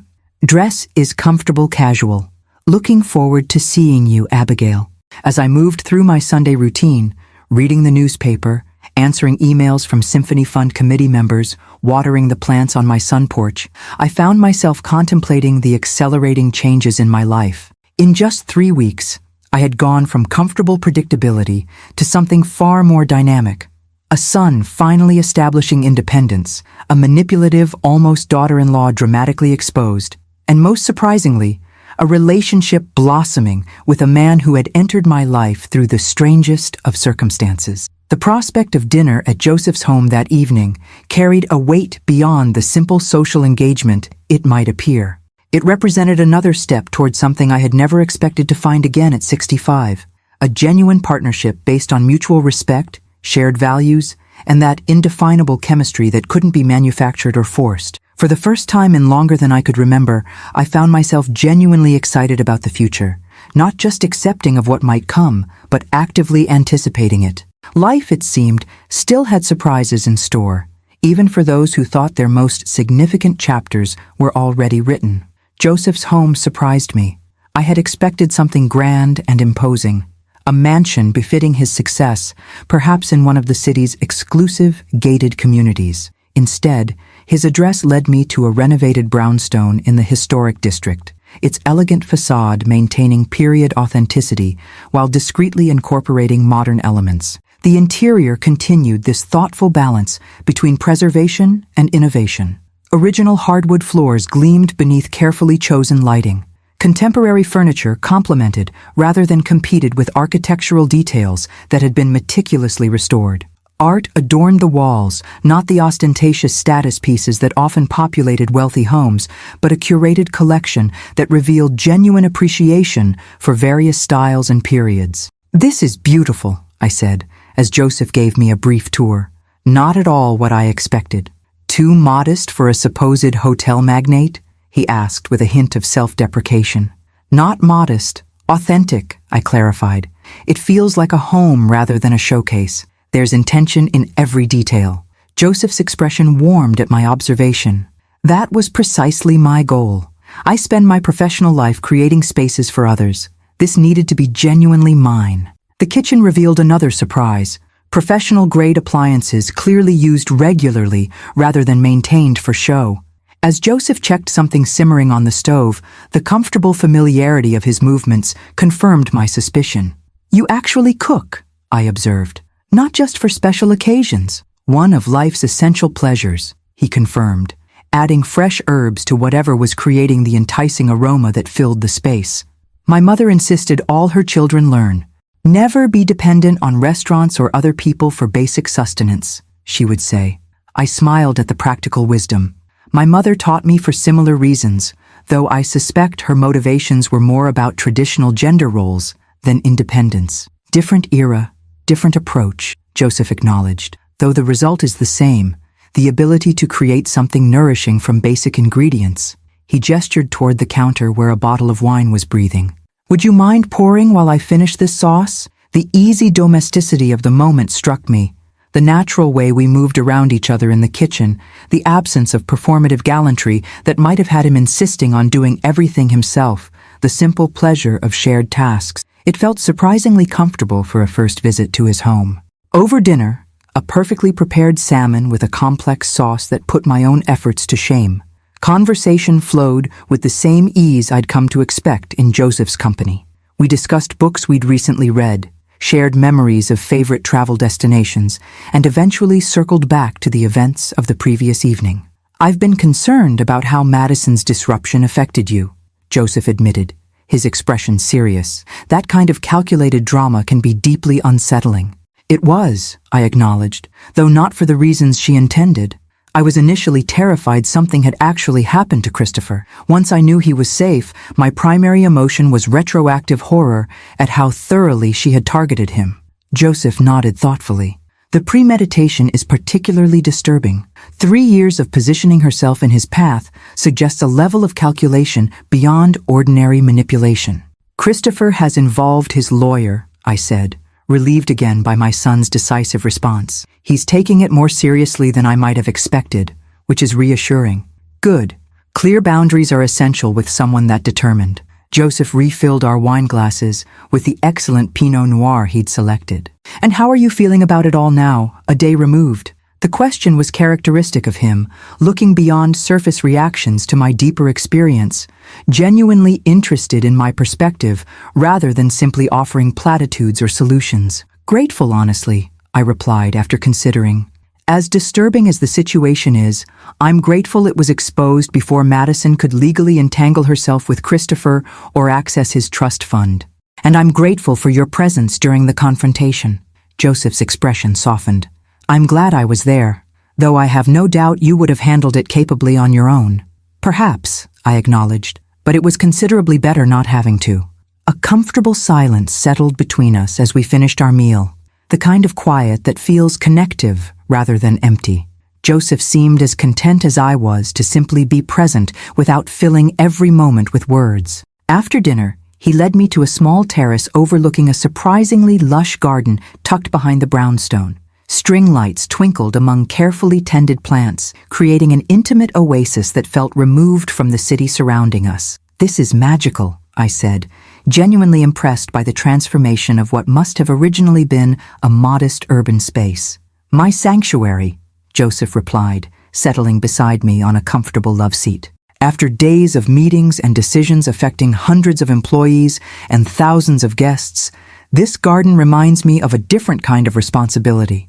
The consistent care needed to help living things thrive. The philosophy resonated deeply. His recognition that creation and maintenance were equally important, that stewardship required both vision and consistent attention. It aligned with values I'd held throughout my own life, though I'd rarely heard them articulated so clearly by others. As the evening air cooled, Joseph placed a light blanket around my shoulders with thoughtful consideration. The gesture, simple yet attentive, exemplified what I was coming to appreciate most about him. The way he anticipated needs without making assumptions, offered care without creating dependency. "Abigail," he said after a moment, his voice carrying a new note of seriousness, "these past weeks, since our unusual introduction, have been unexpected in the best possible way. I find myself thinking about you throughout my days, looking forward to our conversations, appreciating your perspective on matters both significant and trivial." My heart quickened at his directness, though I remained silent, sensing he had more to say. "At our age," he continued with a small smile, "we've both experienced enough to recognize when something genuine appears. I don't want to rush what's developing between us, but I also don't want to be unnecessarily cautious simply because our connection formed quickly." "I feel the same way," I admitted, the words coming more easily than I might have expected. "There's a clarity to our interaction that's refreshing after years of careful independence." Joseph's hand found mine, his touch warm and steady. "I'd like us to be exclusive, to focus on exploring this connection without the complications of other relationships." The formal request, so different from the ambiguous seeing where things go approach that characterized modern dating, made me smile. "Are you asking me to go steady, Joseph Walker?" His laugh was warm and genuine. "I suppose I am, though that terminology dates us rather precisely, doesn't it?" "Yes, Abigail Cooper. I am indeed asking if you'll be my exclusive romantic interest." "I would like that very much," I replied, squeezing his hand gently. "Though I should warn you, I haven't been anyone's exclusive romantic interest in a very long time. I may be rusty at the role." "We can be rusty together," he offered, his eyes crinkling with humor and something warmer, "making up our own rules as we go." The conversation shifted to lighter topics as the evening continued, but a new awareness hummed between us, the recognition of intentional commitment, of choosing each other's company above other possibilities. For someone who had maintained careful emotional independence for 15 years, the decision felt simultaneously momentous and entirely natural. When Joseph drove me home later that evening, the goodbye at my door carried a different weight than previous partings. His kiss, when it came, was neither tentative nor presumptuous, a perfect balance of respect and genuine desire that left me momentarily breathless. "Good night, Abigail," he said softly, his hand lingering on mine. "Thank you for a wonderful evening." "Thank you for dinner," I replied, "and for everything else." He understood my meaning without elaboration, gratitude not just for the meal or the pleasant hours, but for the intentional care, the straightforward communication, the absence of games or manipulation that had characterized so many interactions in my post-divorce dating experiences. Inside, I moved through my nighttime routine with a sense of quiet wonder at how thoroughly my life had transformed in the span of a month, from comfortable predictability to unexpected connection, from maternal concern to romantic possibility, from a life defined primarily by what had ended to one suddenly rich with new beginnings. As I drifted toward sleep, I found myself contemplating the strange sequence of events that had led to this moment. How Madison's jewelry store meltdown had inadvertently opened the door to something genuine and meaningful with Joseph. How sometimes the most disruptive moments could lead to the most beautiful outcomes. Life's greatest gifts, it seemed, often arrived in the most unexpected packages. 3 months passed with a rhythm both novel and comfortable. Joseph and I established patterns that wove our separate lives into an increasingly connected tapestry.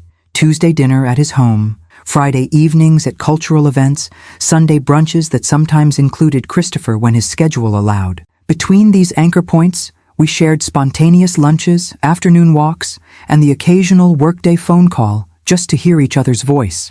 My children adjusted to this new reality with varying degrees of enthusiasm. Christopher, having witnessed our connection from its unusual beginning, was openly supportive. Emma, my practical doctor daughter, approached the relationship with cautious approval, asking pointed questions during our weekly calls that gradually shifted from protective concern to genuine interest. Sophia, always my most romantic child, had declared it absolutely cinematic and demanded regular updates on the jewelry store hero who swept you off your feet. "They act like I'm a teenager experiencing my first crush," I complained to Joseph one evening as we prepared dinner together in his kitchen. "Sophia actually asked if we were Facebook official yet." Joseph laughed, the sound I'd come to treasure for its genuine warmth. And what did you tell her? That people our age announce relationships through interpretive dance, not social media, I replied dryly. She was not amused. Perhaps we should give her something more substantial to discuss, Joseph suggested, his tone deliberately casual as he focused on the vegetables he was chopping. The Walker Grand downtown opens officially next week. The Elizabeth Suite is completed, as is the rooftop garden. I was thinking, he paused, and I looked up from the sauce I was stirring. Yes? I was thinking you might consider spending the inaugural night there, with me. He met my gaze directly, his expression a careful balance of desire and respect. No pressure or expectations beyond what feels right to you. Just waking up together to watch the sunrise from the terrace. The invitation hung between us, its significance clear. In 3 months of growing closeness, our physical relationship had developed with measured intentionality. Passionate kisses, increasing comfort with each other's touch, but always stopping short of full intimacy. Not from lack of desire, but from mutual agreement that this aspect of our connection deserved the same thoughtful progression as the emotional foundation we were building. I'd like that, I said simply, surprising myself with the ease of my decision. Very much. The smile that illuminated Joseph's face warmed me more effectively than any furnace. Then consider it arranged. The official opening gala ends at midnight. We'll have the entire building to ourselves afterward. Very convenient owning the hotel, I observed with a smile. No awkward check-in process. One of the unexpected perks, he agreed, moving to wrap his arms around me from behind as I continued stirring the sauce. Along with excellent room service. The comfortable intimacy of the moment, his chin resting lightly on my shoulder, my body leaning naturally into his, reinforced the rightness of my decision. At 65, I had long ago abandoned the arbitrary timelines and expectations that governed younger relationships. Joseph and I were writing our own rules, moving at a pace that honored both our growing connection and our individual histories. The following morning, I had just finished meeting with the Symphony Fund Committee when my phone chimed with a text from Christopher. Mom, check your email ASAP. Madison's situation has escalated. Don't worry, I'm fine, but you should know what's happening. Concern immediately replaced my lingering contentment from the previous evening. I quickly opened my email to find a message from Christopher with the subject line, FYI, legal has handled this. Attached was a PDF letter from his attorney addressed to Madison Parker. The contents were disturbing.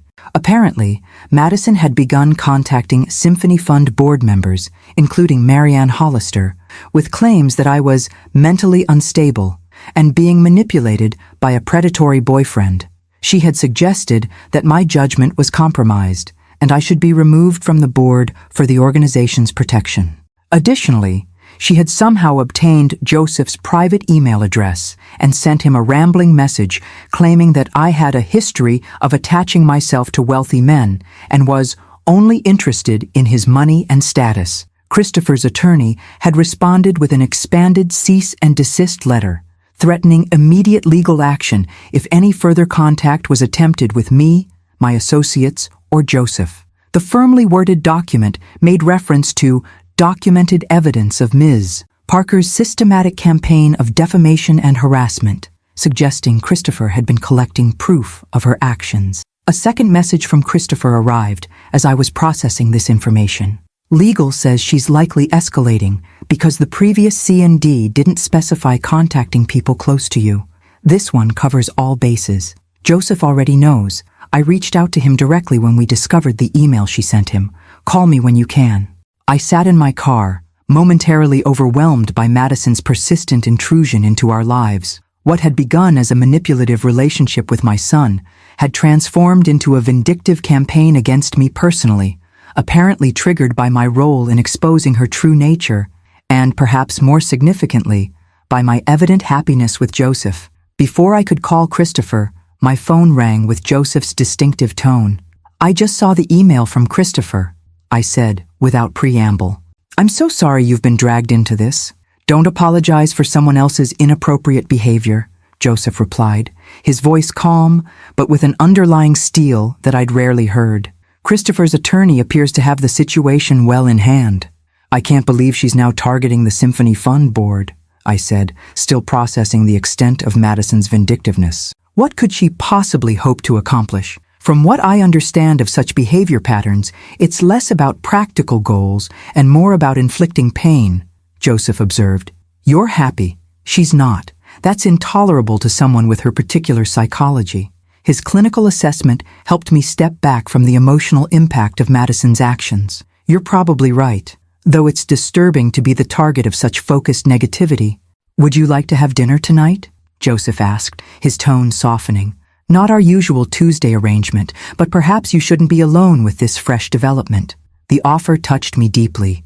His recognition that emotional support might be more valuable than problem-solving in this moment.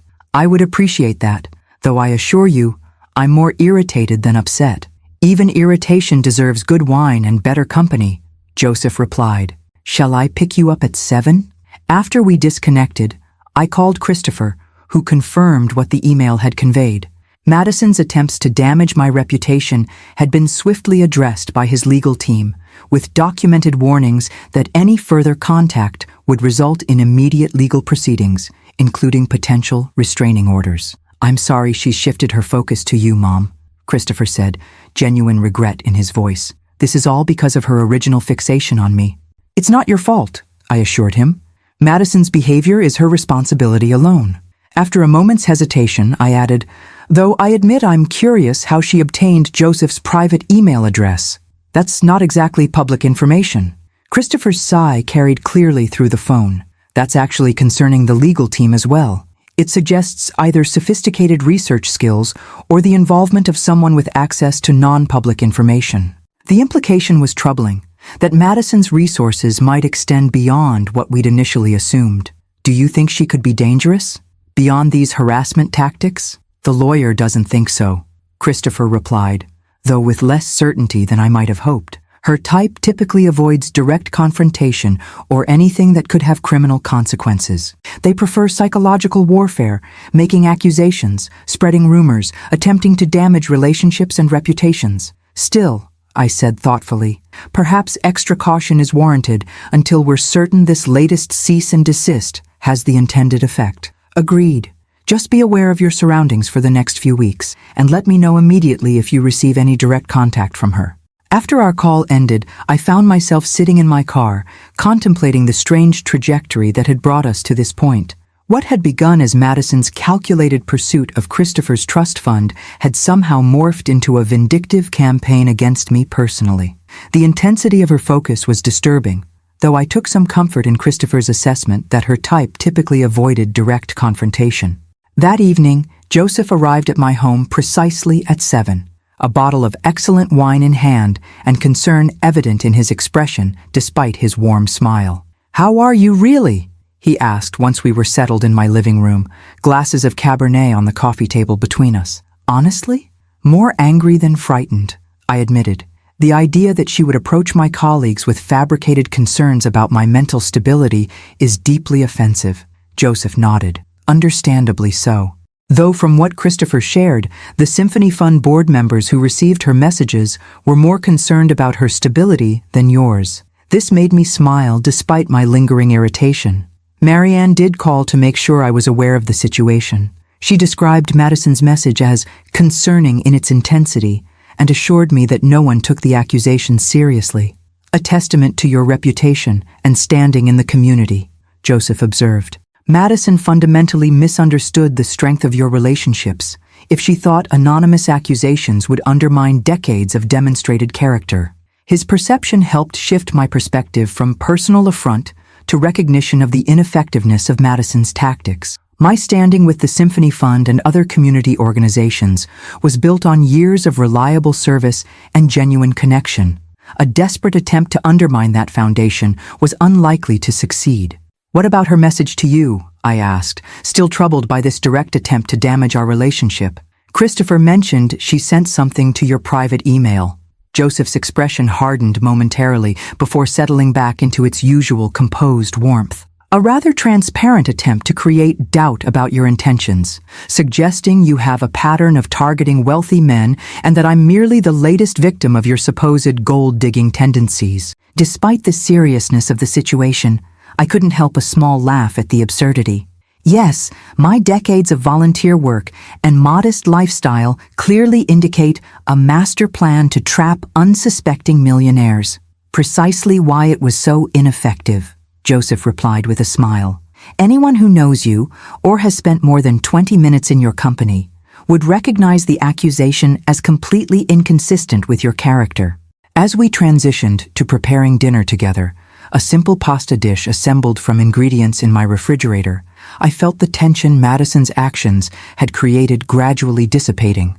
Joseph's steady presence and uncomplicated support provided exactly the balance I needed, taking the situation seriously without allowing it to overshadow everything else. The irony, I observed as we sat down to eat, is that Madison's attempts to damage our relationship have actually highlighted its strength. 3 months ago, this kind of external stress might have created uncertainty or distance between us. And now? Joseph asked, his expression warm with interest. Now it feels like something we're navigating together, I replied simply. A shared challenge rather than an individual burden. Joseph reached across the table to take my hand, his touch conveying understanding beyond words. That's the definition of partnership, isn't it? Not the absence of difficulties, but the commitment to face them as a united front. The observation resonated deeply, a reminder that relationships were tested not only in moments of celebration, but in how they weathered unexpected storms. By that measure, what Joseph and I were building showed remarkable resilience for its relatively young age. As we finished dinner and moved to the living room with fresh glasses of wine, Joseph's phone chimed with a message. He checked it briefly, then turned to me with an expression of pleased surprise. The final inspection of the Elizabeth suite was completed today, a few days ahead of schedule, he said. The entire hotel is officially ready for next week's grand opening. That's wonderful news, I replied, genuinely happy for this milestone in a project that had been so personally meaningful to him.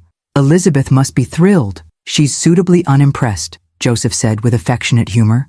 Her exact words were, "It had better be ready, given what you've spent on it."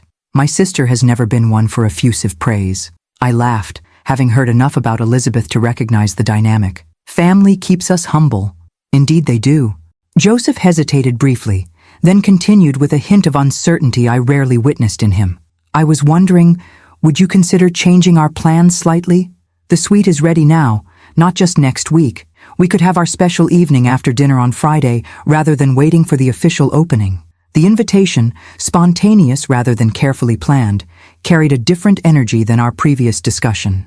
There was something appealingly impulsive about adjusting our timeline, about seizing the moment rather than adhering to a predetermined schedule. I'd like that, I said, surprising myself again with the ease of my decision. Friday sounds perfect. Joseph's smile conveyed both pleasure and something deeper, perhaps appreciation for my willingness to embrace spontaneity alongside our usual thoughtful planning. Then consider it arranged. I'll have everything prepared. As the evening continued with comfortable conversation and eventually a lingering goodnight kiss at my door, I found myself contemplating the unexpected journey of the past 3 months. From a chance encounter in a jewelry store to a relationship that had quickly become central to my daily life. From Madison's manipulative presence to the stronger connection that had emerged partly in response to her machinations. Life's strangest detours, it seemed, sometimes led to the most meaningful destinations. Friday evening arrived with the particular glow that sometimes accompanies significant transitions, a quality of light that seems to acknowledge the threshold being crossed. I packed an overnight bag with deliberate care, selecting items that balanced practicality with the specialness of the occasion. Joseph had arranged for a car to collect me at 7, insisting that I deserved to be chauffeured rather than driving myself to our special evening. The gesture was characteristic of him, attentive without being overwhelming, thoughtful in ways that enhanced rather than restricted my independence. The Walker Grand Hotel stood illuminated against the darkening sky, its restored facade a testament to Joseph's vision and attention to detail. Though the official opening remained a week away, soft lighting revealed the building's architectural features, showcasing the careful balance of historical preservation and modern functionality that defined the project. Instead of the temporary entrance I'd used during our tour, the driver pulled up to the main doors, which opened to reveal Joseph waiting in the otherwise empty lobby. He wore a charcoal suit that complemented his silver hair, casual elegance rather than formal stiffness. "Welcome to a very private preview," he greeted me, taking my overnight bag with one hand while offering the other to help me from the car. Currently, the hotel's only guests are its owner and his very special companion. The lobby was even more impressive than during my tour, now fully furnished with period-appropriate pieces that complemented the restored Art Deco details. Fresh flowers occupied strategic locations, their subtle fragrance enhancing the atmosphere without overwhelming it. "This is extraordinary," I said, genuinely awed by the transformation. Seeing it complete after witnessing the restoration in progress makes it even more impressive. Joseph's expression warmed with evident pleasure at my appreciation. That was my hope, that experiencing the during would make the after more meaningful. He guided me toward the elevator, his hand resting lightly at the small of my back. "Dinner is arranged in the Elizabeth Suite. I thought you might prefer privacy for our evening, rather than the main restaurant." The thoughtfulness of this arrangement touched me, recognition that while we were comfortable in public together, this particular milestone deserved intimate space without external observation. The Elizabeth Suite took my breath away all over again. Now fully furnished and styled, the two-story space balanced luxury with genuine comfort. The sitting area featured soft lighting from vintage-inspired fixtures, while the dining table near the windows was set for an intimate dinner for two, complete with candles and fresh flowers. Most striking, however, was the terrace beyond the floor-to-ceiling windows. Joseph had transformed it into a private garden oasis, potted plants creating natural boundaries, string lights casting a gentle glow, and a small fire feature providing both warmth and ambient light in the evening air. "Joseph," I breathed, momentarily overwhelmed by the evident care he had invested in creating this setting. "This is beyond anything I could have imagined." "I wanted our first evening here to be special," he said simply. "A proper beginning for this new chapter."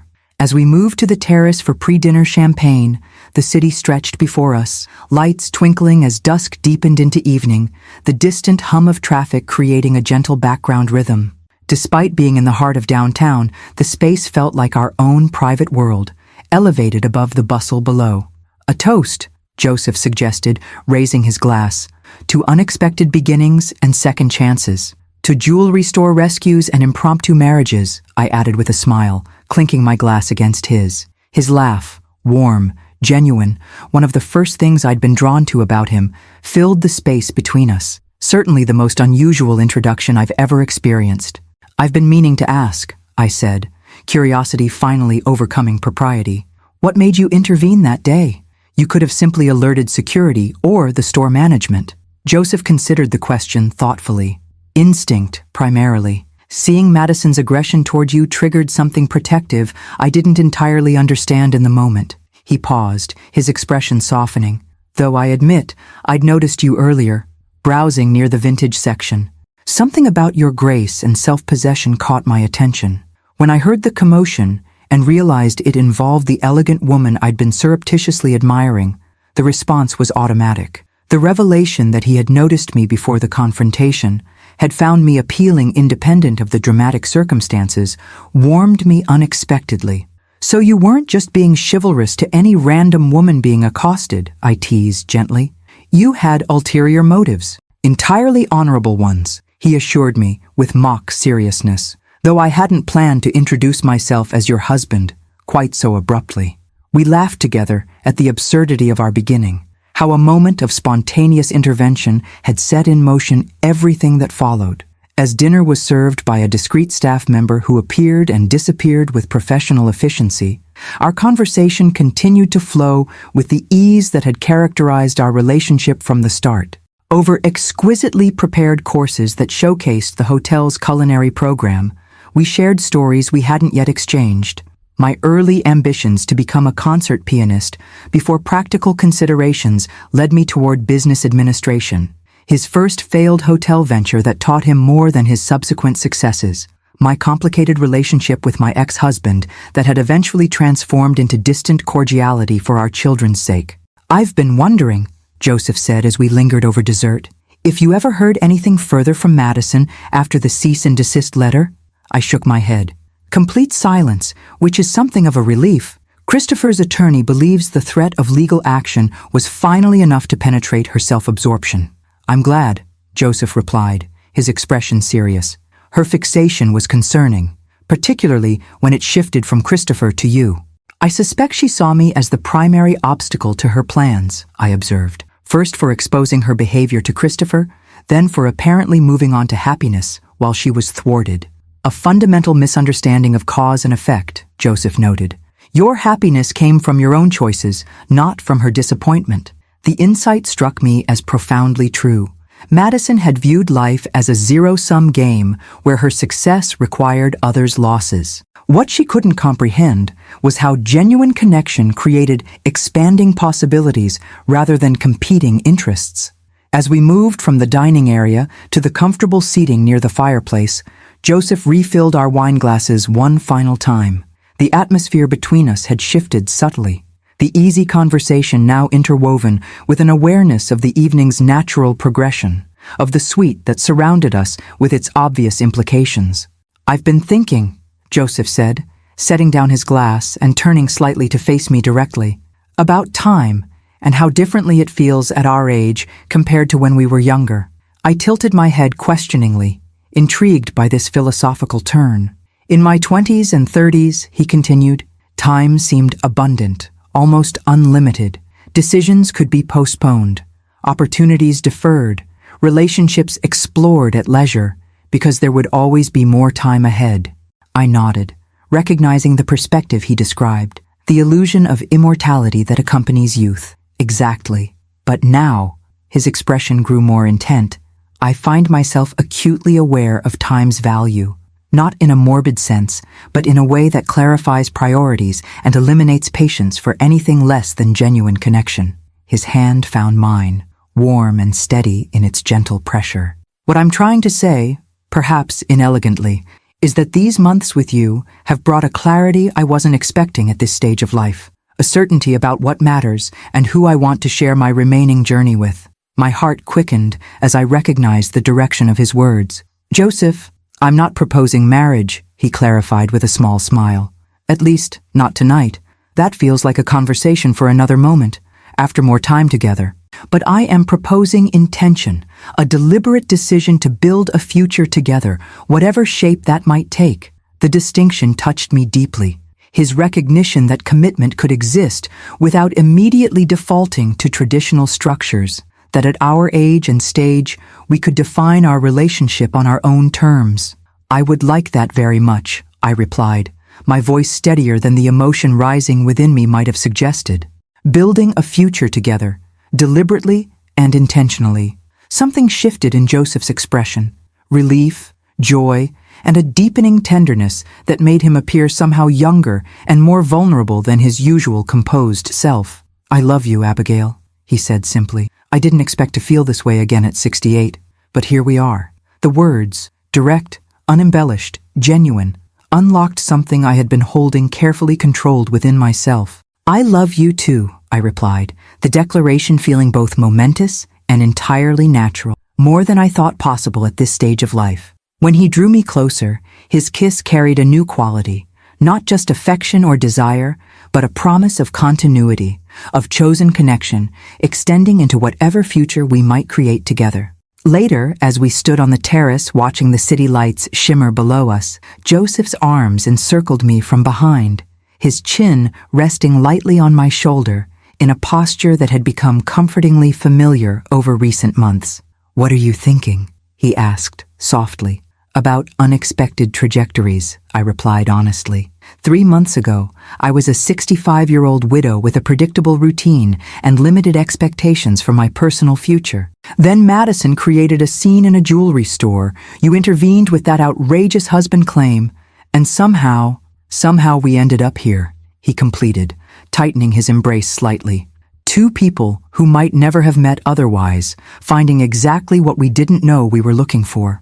The observation captured perfectly what I'd been struggling to articulate, the beautiful improbability of our connection, formed through circumstances neither of us could have anticipated or planned.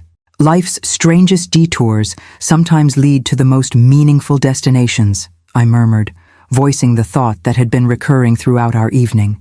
Joseph turned me gently in his arms, his expression carrying a depth of emotion that needed no verbal elaboration. "In that case," he said softly, "I'm profoundly grateful for unexpected detours." As we moved inside, closing the terrace doors against the cooling night air, I found myself filled with a quiet certainty that had been absent from my life for many years. Not the youthful confidence that assumes permanence and perfect outcomes, but the mature recognition that genuine connection, however it arrives, deserves to be honored, nurtured, and celebrated.